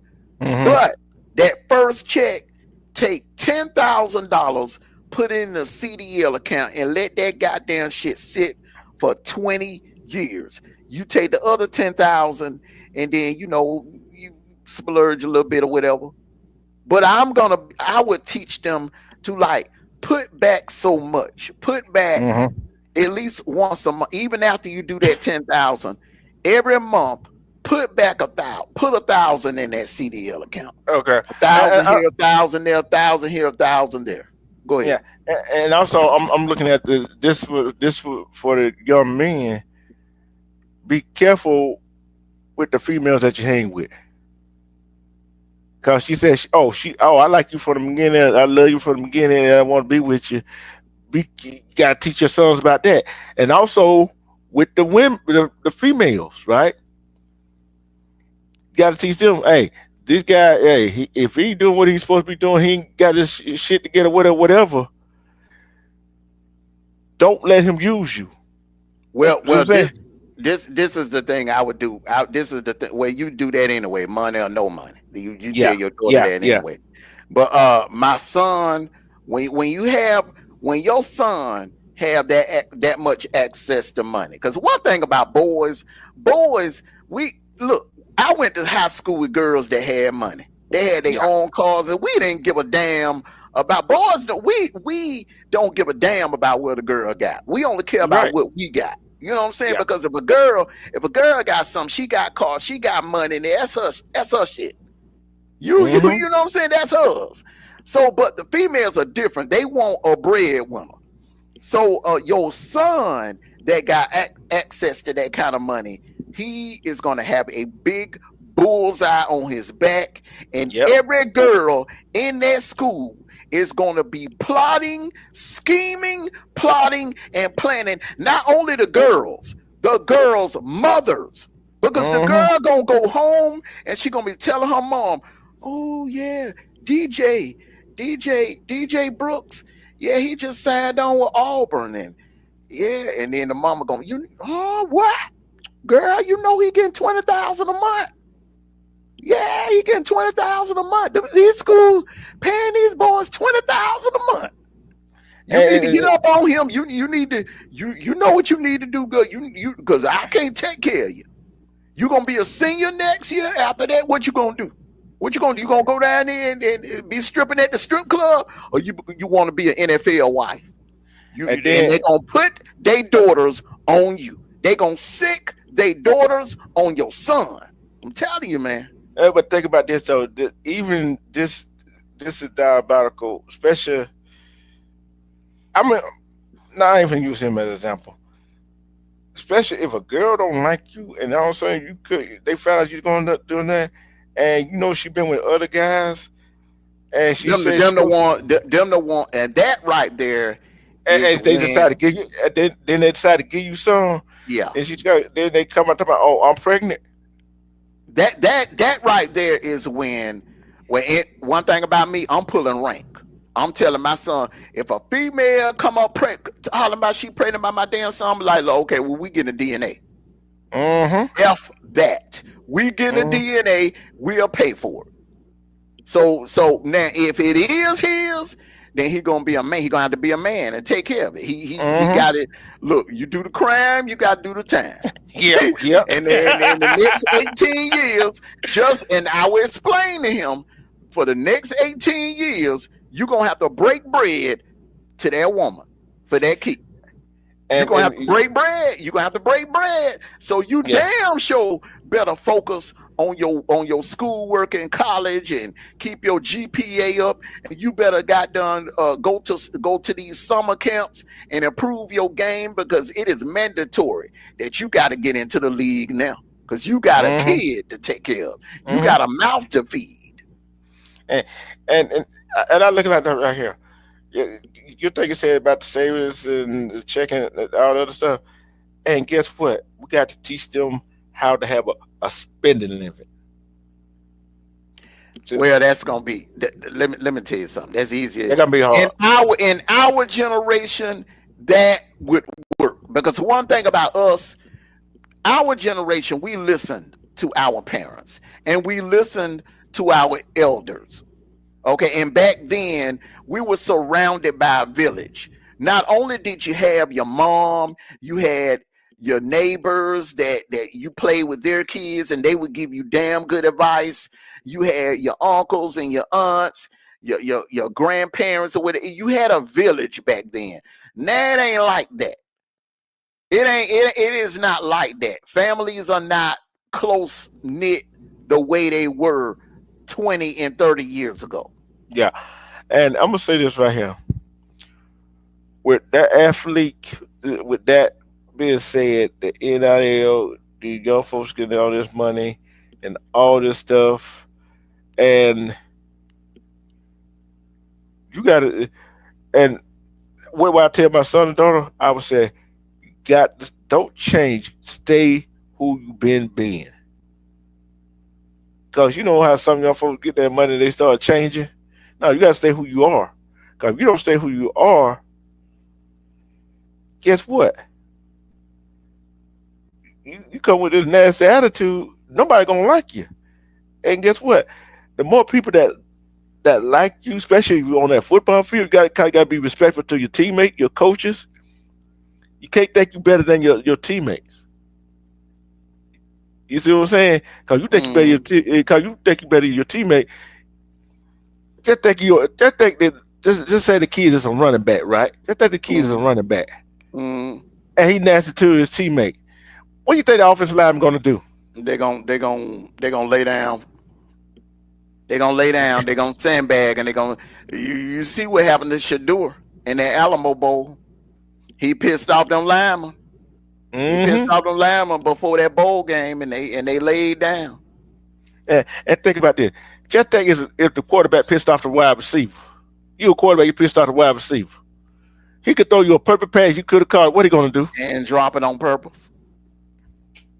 Not saying just like go to the women like in basketball.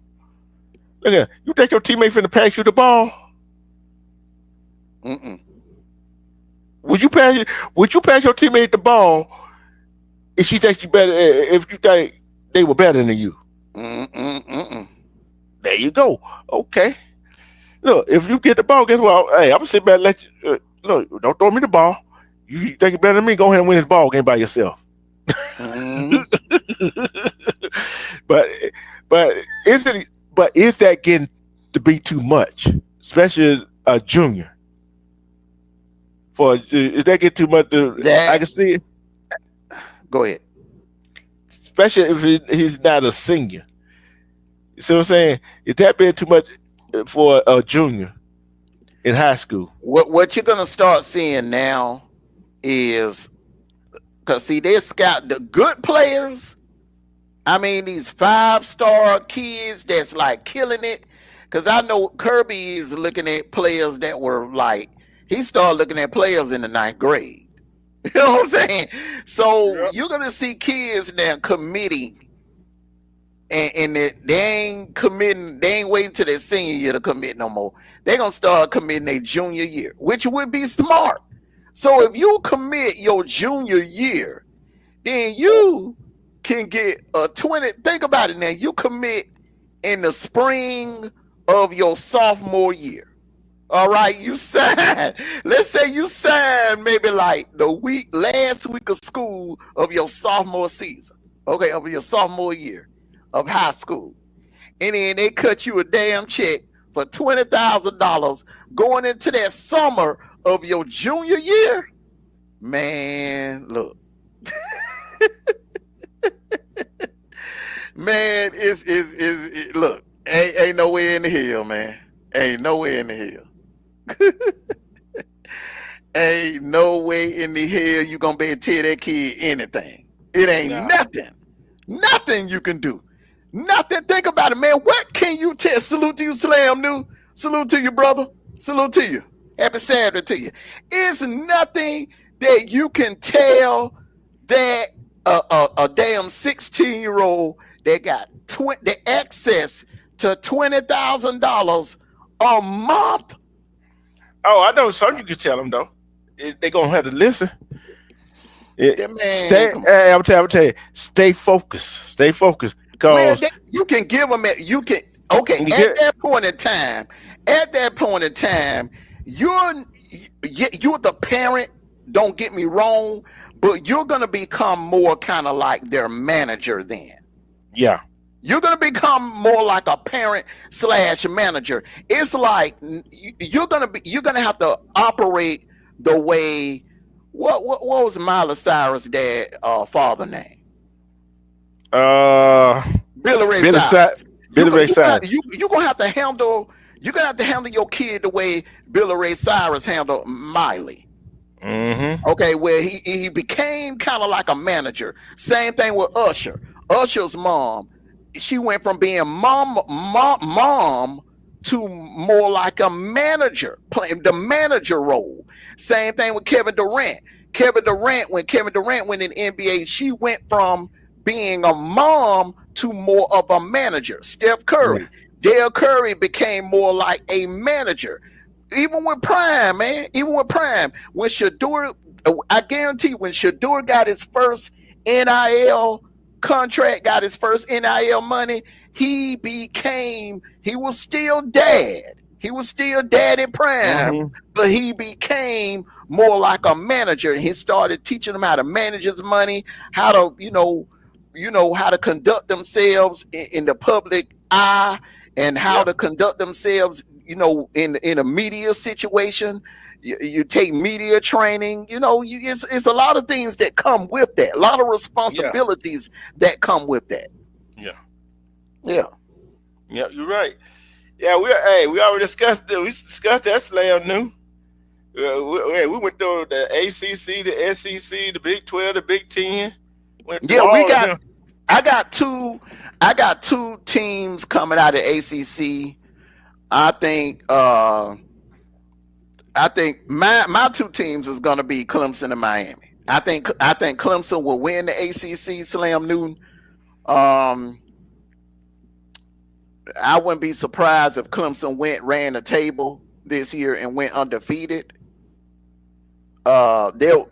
I'm gonna go ahead and call it. I'm gonna say Clemson's regular season record will either be 12-0 or 11-1.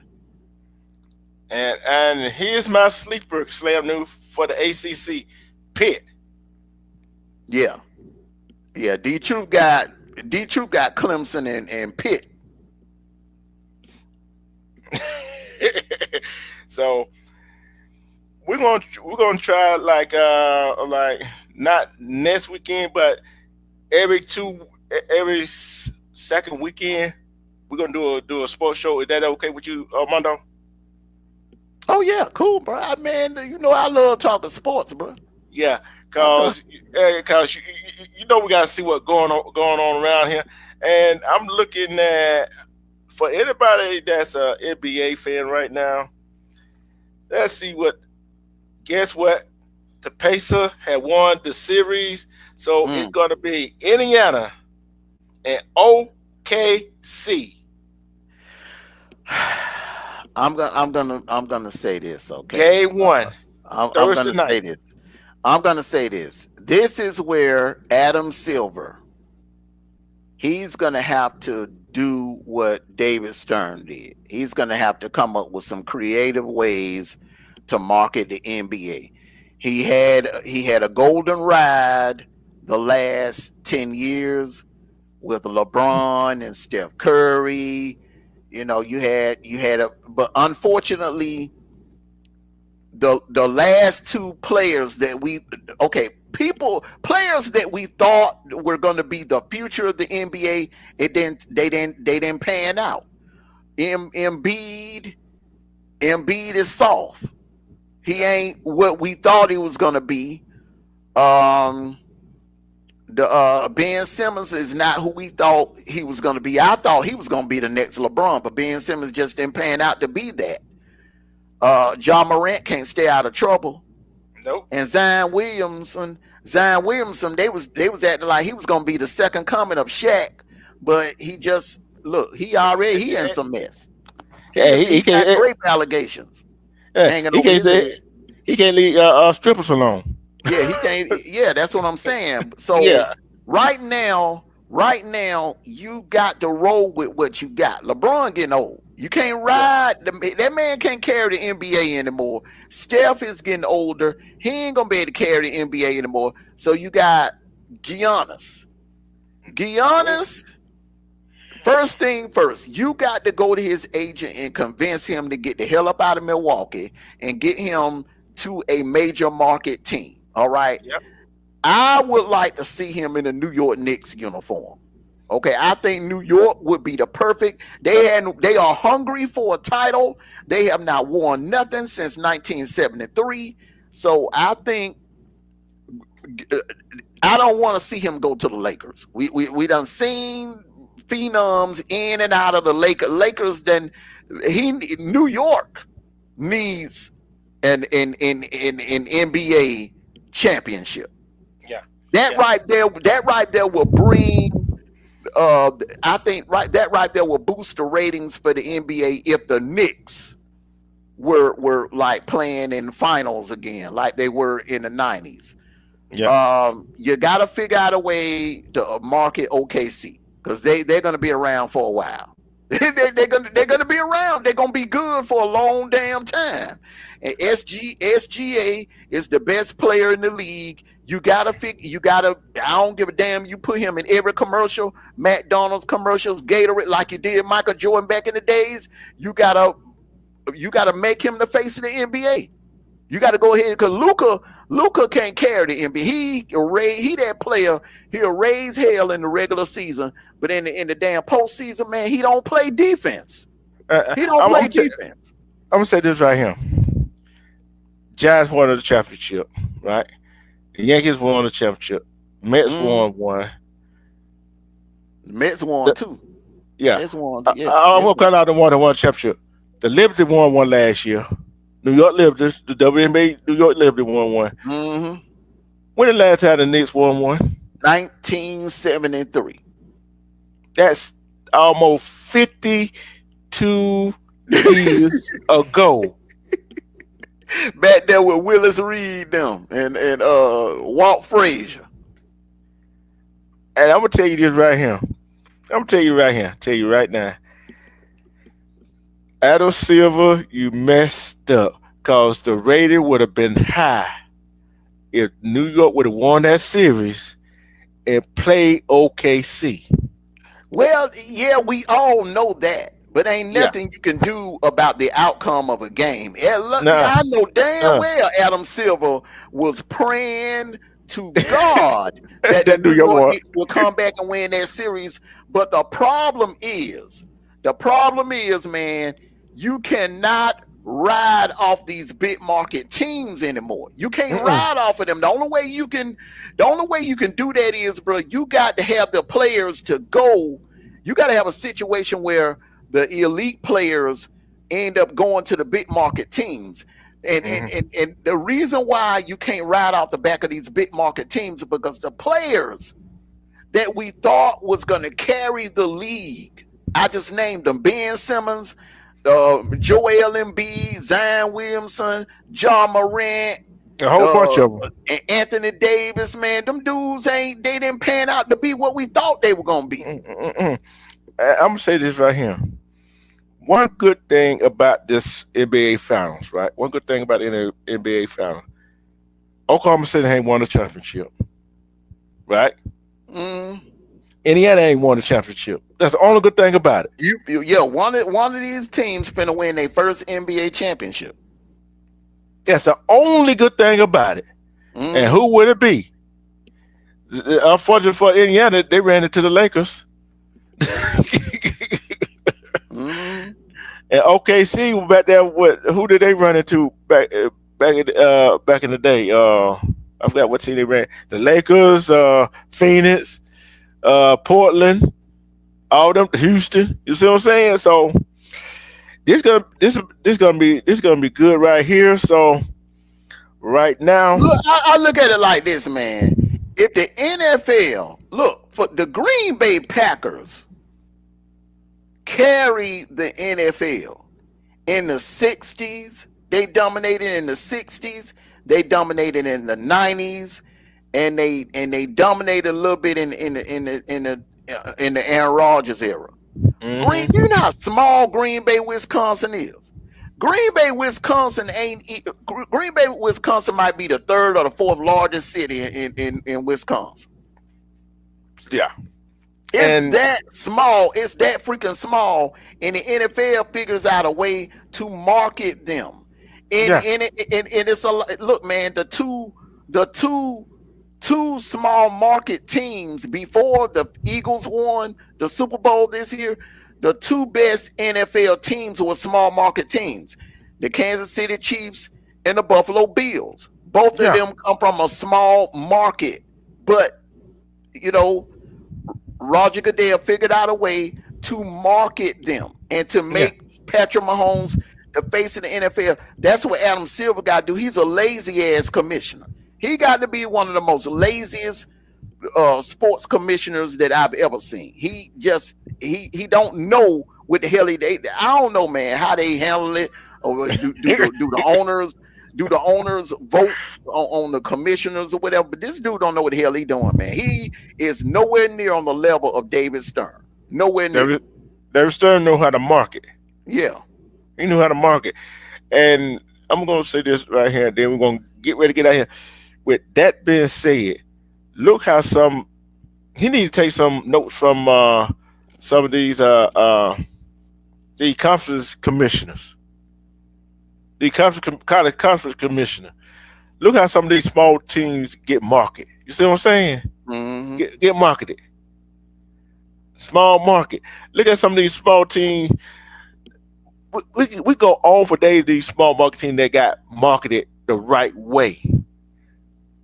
See, if they're gonna ride off, if the NBA having small market teams like the Lakers and the Knicks and the Celtics and the Miami Heat and Chicago Bulls winning championships is the only way that the NBA can survive. You know what they need to do? Mm-hmm. They need to do the same thing baseball did. They need to just get rid of the salary cap. Yeah. They need to get rid of the salary cap. Get rid of the salary cap, then you will have New York winning the NBA titles. You will have Boston, the Lakers, the Clippers. Yeah, man. Get rid of the damn salary cap. That's the only way. Other than that, they got to figure it out. Because like I said, OKC got a young team. Indiana got a young team. Minnesota got a young team. You know, hey, it's going to be like that, man. It's going to be like that. So, hey, I guess he said, see, and think about it. Well, them ratings, about them ratings gonna be terrible. Oh man, let me tell you something. Look, you got a damn hell of a finals in the NHL. You got Edmonton, the Edmonton Oilers, the lovable Edmonton Oilers, bro, in the Stanley Cup Finals, bro. That's just like having Edmonton going up against Florida in the Stanley Cup Finals is like having the Dallas Cowboys playing the New England Patriots. And guess what? And guess what? Since you mentioned that, for folks that don't know, guess what? Two teams was in the NHL Finals last year. These same two teams. That's what I'm saying, man.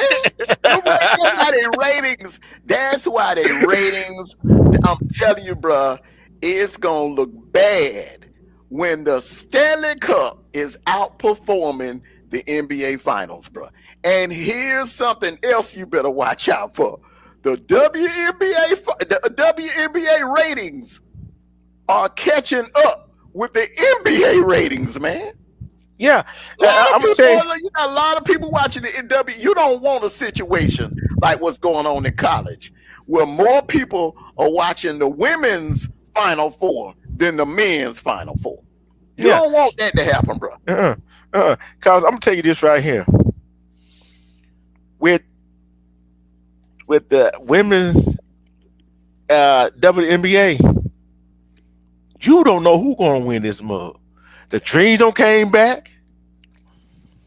Sports coming back. Everybody's talking about all you hear about Indiana and Chicago. You see what I'm saying? That's a nice little rivalry right there, man. Chicago, brother, they right next door. They're border rivals, man. Yeah. Caitlin Clark versus Angel Reese. Yeah. That's just like watching them two, man. It's like watching, man. It's like watching damn Martina Navratilova and Chris Evellard all over again. That's what it's equivalent to, bro.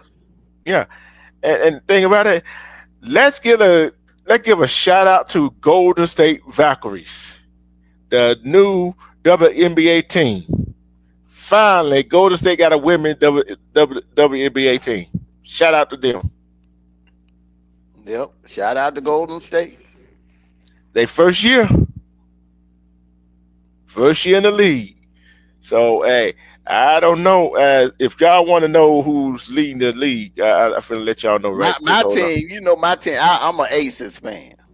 I love my Vegas Aces. That's my team right there. I, Well, you hey, know, that's my adopted second home right there, Vegas. hey, hey, I'm gonna tell you, here's the New York Liberty is 6-0. Minnesota is 6-0. Atlanta Dreams is third. Phoenix is fourth. Your second home is fifth right now. And my spot's way down at the bottom, third to last. So they ain't got conferences. They just all together Yeah, yep. from top to bottom. It's the top to bottom. Oh, okay.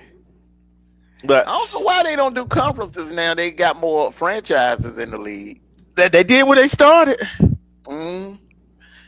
But for what I see is, guys, see, Dallas, Chicago, Indiana, and Minnesota, they kind of in the middle. You know what I'm saying? They kind of like central. But you got teams like New York, Atlanta, Washington, and Connecticut. They kind of like the East. Then you got teams like LA, the LA Spark, Golden State, Seattle, Las Vegas, Phoenix. Kind of like the West. You see what I'm saying? So they're gonna be very interesting WNBA season. They're gonna be very interesting. And I think Bill Laimbeer is he still the coach of the Las Vegas Aces? I think he is. Oh, Bill Laimbeer. the Bill Laimbeer from the Bad Boy Pistons. Yeah, hold on. Don't quote me on that. I thought he passed away when he was the head coach of the Detroit Shock. I didn't know he was still. I thought Bill Laimbeer passed away.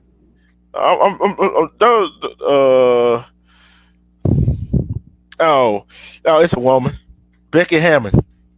Okay, yeah, I'm about to say Bill Yeah, Laimbeer ain't coaching in the yeah, league. yeah. Becky Hammond, and she was good when she played though. But hey, that it is what it is. See, we talk about every sport. Like I said, you got to get that key matchup to draw people in. You know what I'm saying? You got to get that key matchup to draw people in. Everybody said, "Oh, Caitlin Clark better than Angel Reese." What? Guess what? People, what you just do? All you did it gave drove everybody to the WNBA. Caitlin Clark and Angel Reese did what they supposed to do. Brings people to the WNBA. What you think? Did they do what they supposed to do? Mm. Yeah, he coached the Aces from 17 to 21. Yeah. Yeah, Yeah. 17 21. Did they win the championship while he was there? 17 21. They won it. They won it. I don't think they won when he was there. I don't think they won it when he was there. I don't think they won until like 22 or 23 or something like that. When they got Aja Wilson. I don't think they had Aja Wilson back then, did they? I don't know.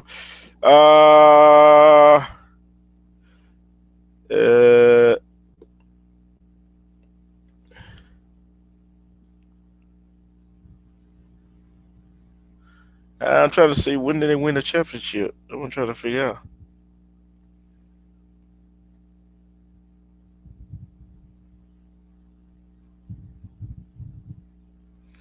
The Aces had won 2 WNBA championships, 22 and 23. No, he wasn't there. Yeah, that's what I was saying. Aja Wilson wasn't there in no 2021. So she was in college during that time.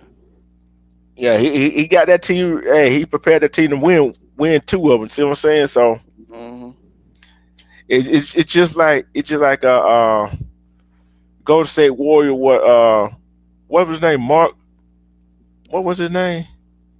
They were coaching Golden State Warriors. Mark Jackson Mark Jackson did with Golden State. and Steve Kerr benefited from what he did. So Look, man, I don't see why the Knicks didn't hire Mark Jackson. I don't need him. Tom Thibodeau, he good. Don't get me wrong, man, but he gets you to the damn Eastern Conference Finals, man. Mark Jackson, man, is that coach that can win the whole thing.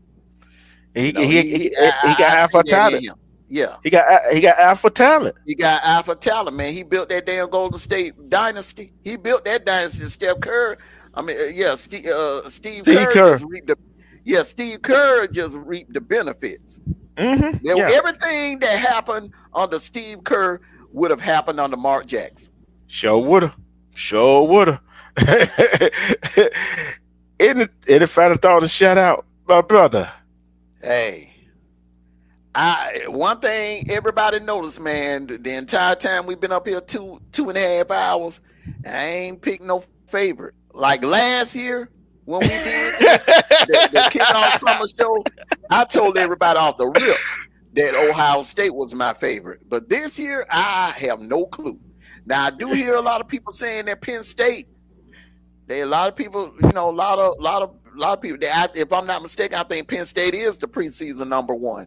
When you got your starting quarterback coming back, to the semifinals last year, you're gonna be the favorite. So this James Franklin, if he's gonna get one, if he's gonna get a ring, this would be his golden opportunity to get one.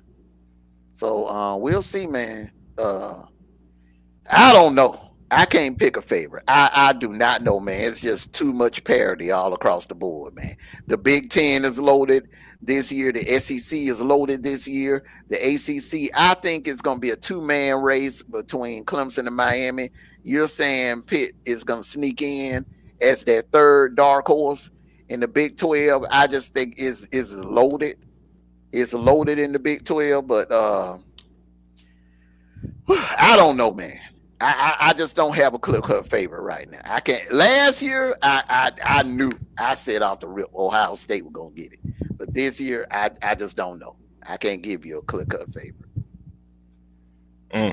So, and you ain't gonna stick your foot in your mouth this time. I don't know, because I just got a feeling it's gonna be a team. It's gonna be a team that we ain't even talking about right now. Yeah, that come out and win the whole damn thing. And I'm gonna tell you this right here. It probably be a team that we thinking about, and like you said, we ain't talking about. Mm-hmm. And like I said, that's why they play the game, bro. That way get in between them white lines. They got to play. Mm-hmm. And as far as the NBA Finals, I think the ratings are gonna suck, but I think the games are gonna be interesting. Yeah, I think it'll be a good series, but it just, OKC and Indiana, they have not been marketed. This is why. This is what Charles Barkley was when you remember when Charles Barkley and Stephen A. Smith had their little back and forth. This is what Charles Barkley was talking about.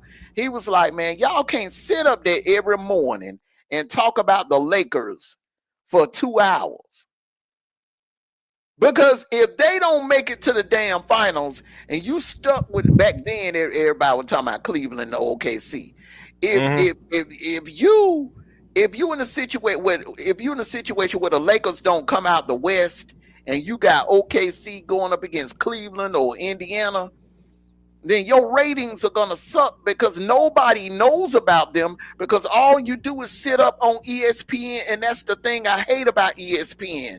They always talk about them big market teams, and they don't give no exposure to the teams. OKC has been dominating since day one. Yep. Dominating since day one. And they should have been, hyping them up and marketing them. You know what I'm saying? Just in case they made it to the damn finals. Now, what's going to happen now? In the finals, it's going to take a hit. The NBA going to take a hit because ESPN on that LeBron James, Luka train hype machine. Mm-hmm. You know what I'm saying? They put all their eggs in the damn Lakers basket. They put all their eggs in the basket thinking that it was going to be the Lakers and the Celtics finals. And it did not happen that way. The Lakers came up short, and Jason Tatum tore his ACL. Things like that can happen. Yeah, and I think on one of our previous sports show, we said OKC. We gave them their props. We gave OKC their props. I think we the only sports show gave OKC their props. Mm-hmm. So, hey, like I said, my brother, this like what's it? The next Saturday is the 7th. I think Money in the Bank next weekend. I think. Mm-hmm. World Collide is next weekend. Okay. We don't have all the 6 participants in the Money in the Bank yet, but hey, I'm like this right here. You know, anything can go wrong. Will somebody cash in that same night? We don't know. We don't know. Yeah, we don't know. We usually, sometimes they let it happen that way, and sometimes they don't. Yeah. But the 14th we will be back, and we're gonna talk a little. What conference do you want to talk about next time we come on here? What's conference? We're gonna talk about the whole conference. Well, since the Big Ten, the champions came out of the Big Ten, we could do a deep dive on the Big Ten. Yeah, and then the ACC. Then the SEC, and then we can work out with the Big 12 and then the ACC. Yeah. So that's what you got to look forward to. Well, hey, if we omitted any teams, hey, we went by what we saw and what we think was gonna happen. Thank you for joining us, especially to the chat and especially to the people over on Facebook. Thank you for coming out. I'm your host, D Truth, for my co-host Armando Black. I got one more thing to say. Until next time, take care of yourselves and each other. And one last thing, forever and always for life, go Dogs. Sick 'em. Woo, woo, woo, woo, woo. And like I said, love and respect yourself. Because when you love and respect yourself, you seek through all the BS. Self-love is the best kind of love. Because who can love you better than you love yourself? And I got one more thing to say. War damn Eagle. Let's get out of here. This has been a 20 East Media Network LLC special presentation. Make sure you hit that like button on your way out. Thanks for coming. Now you ain't got to go home, but you got to get the hell up out of here. See ya. This is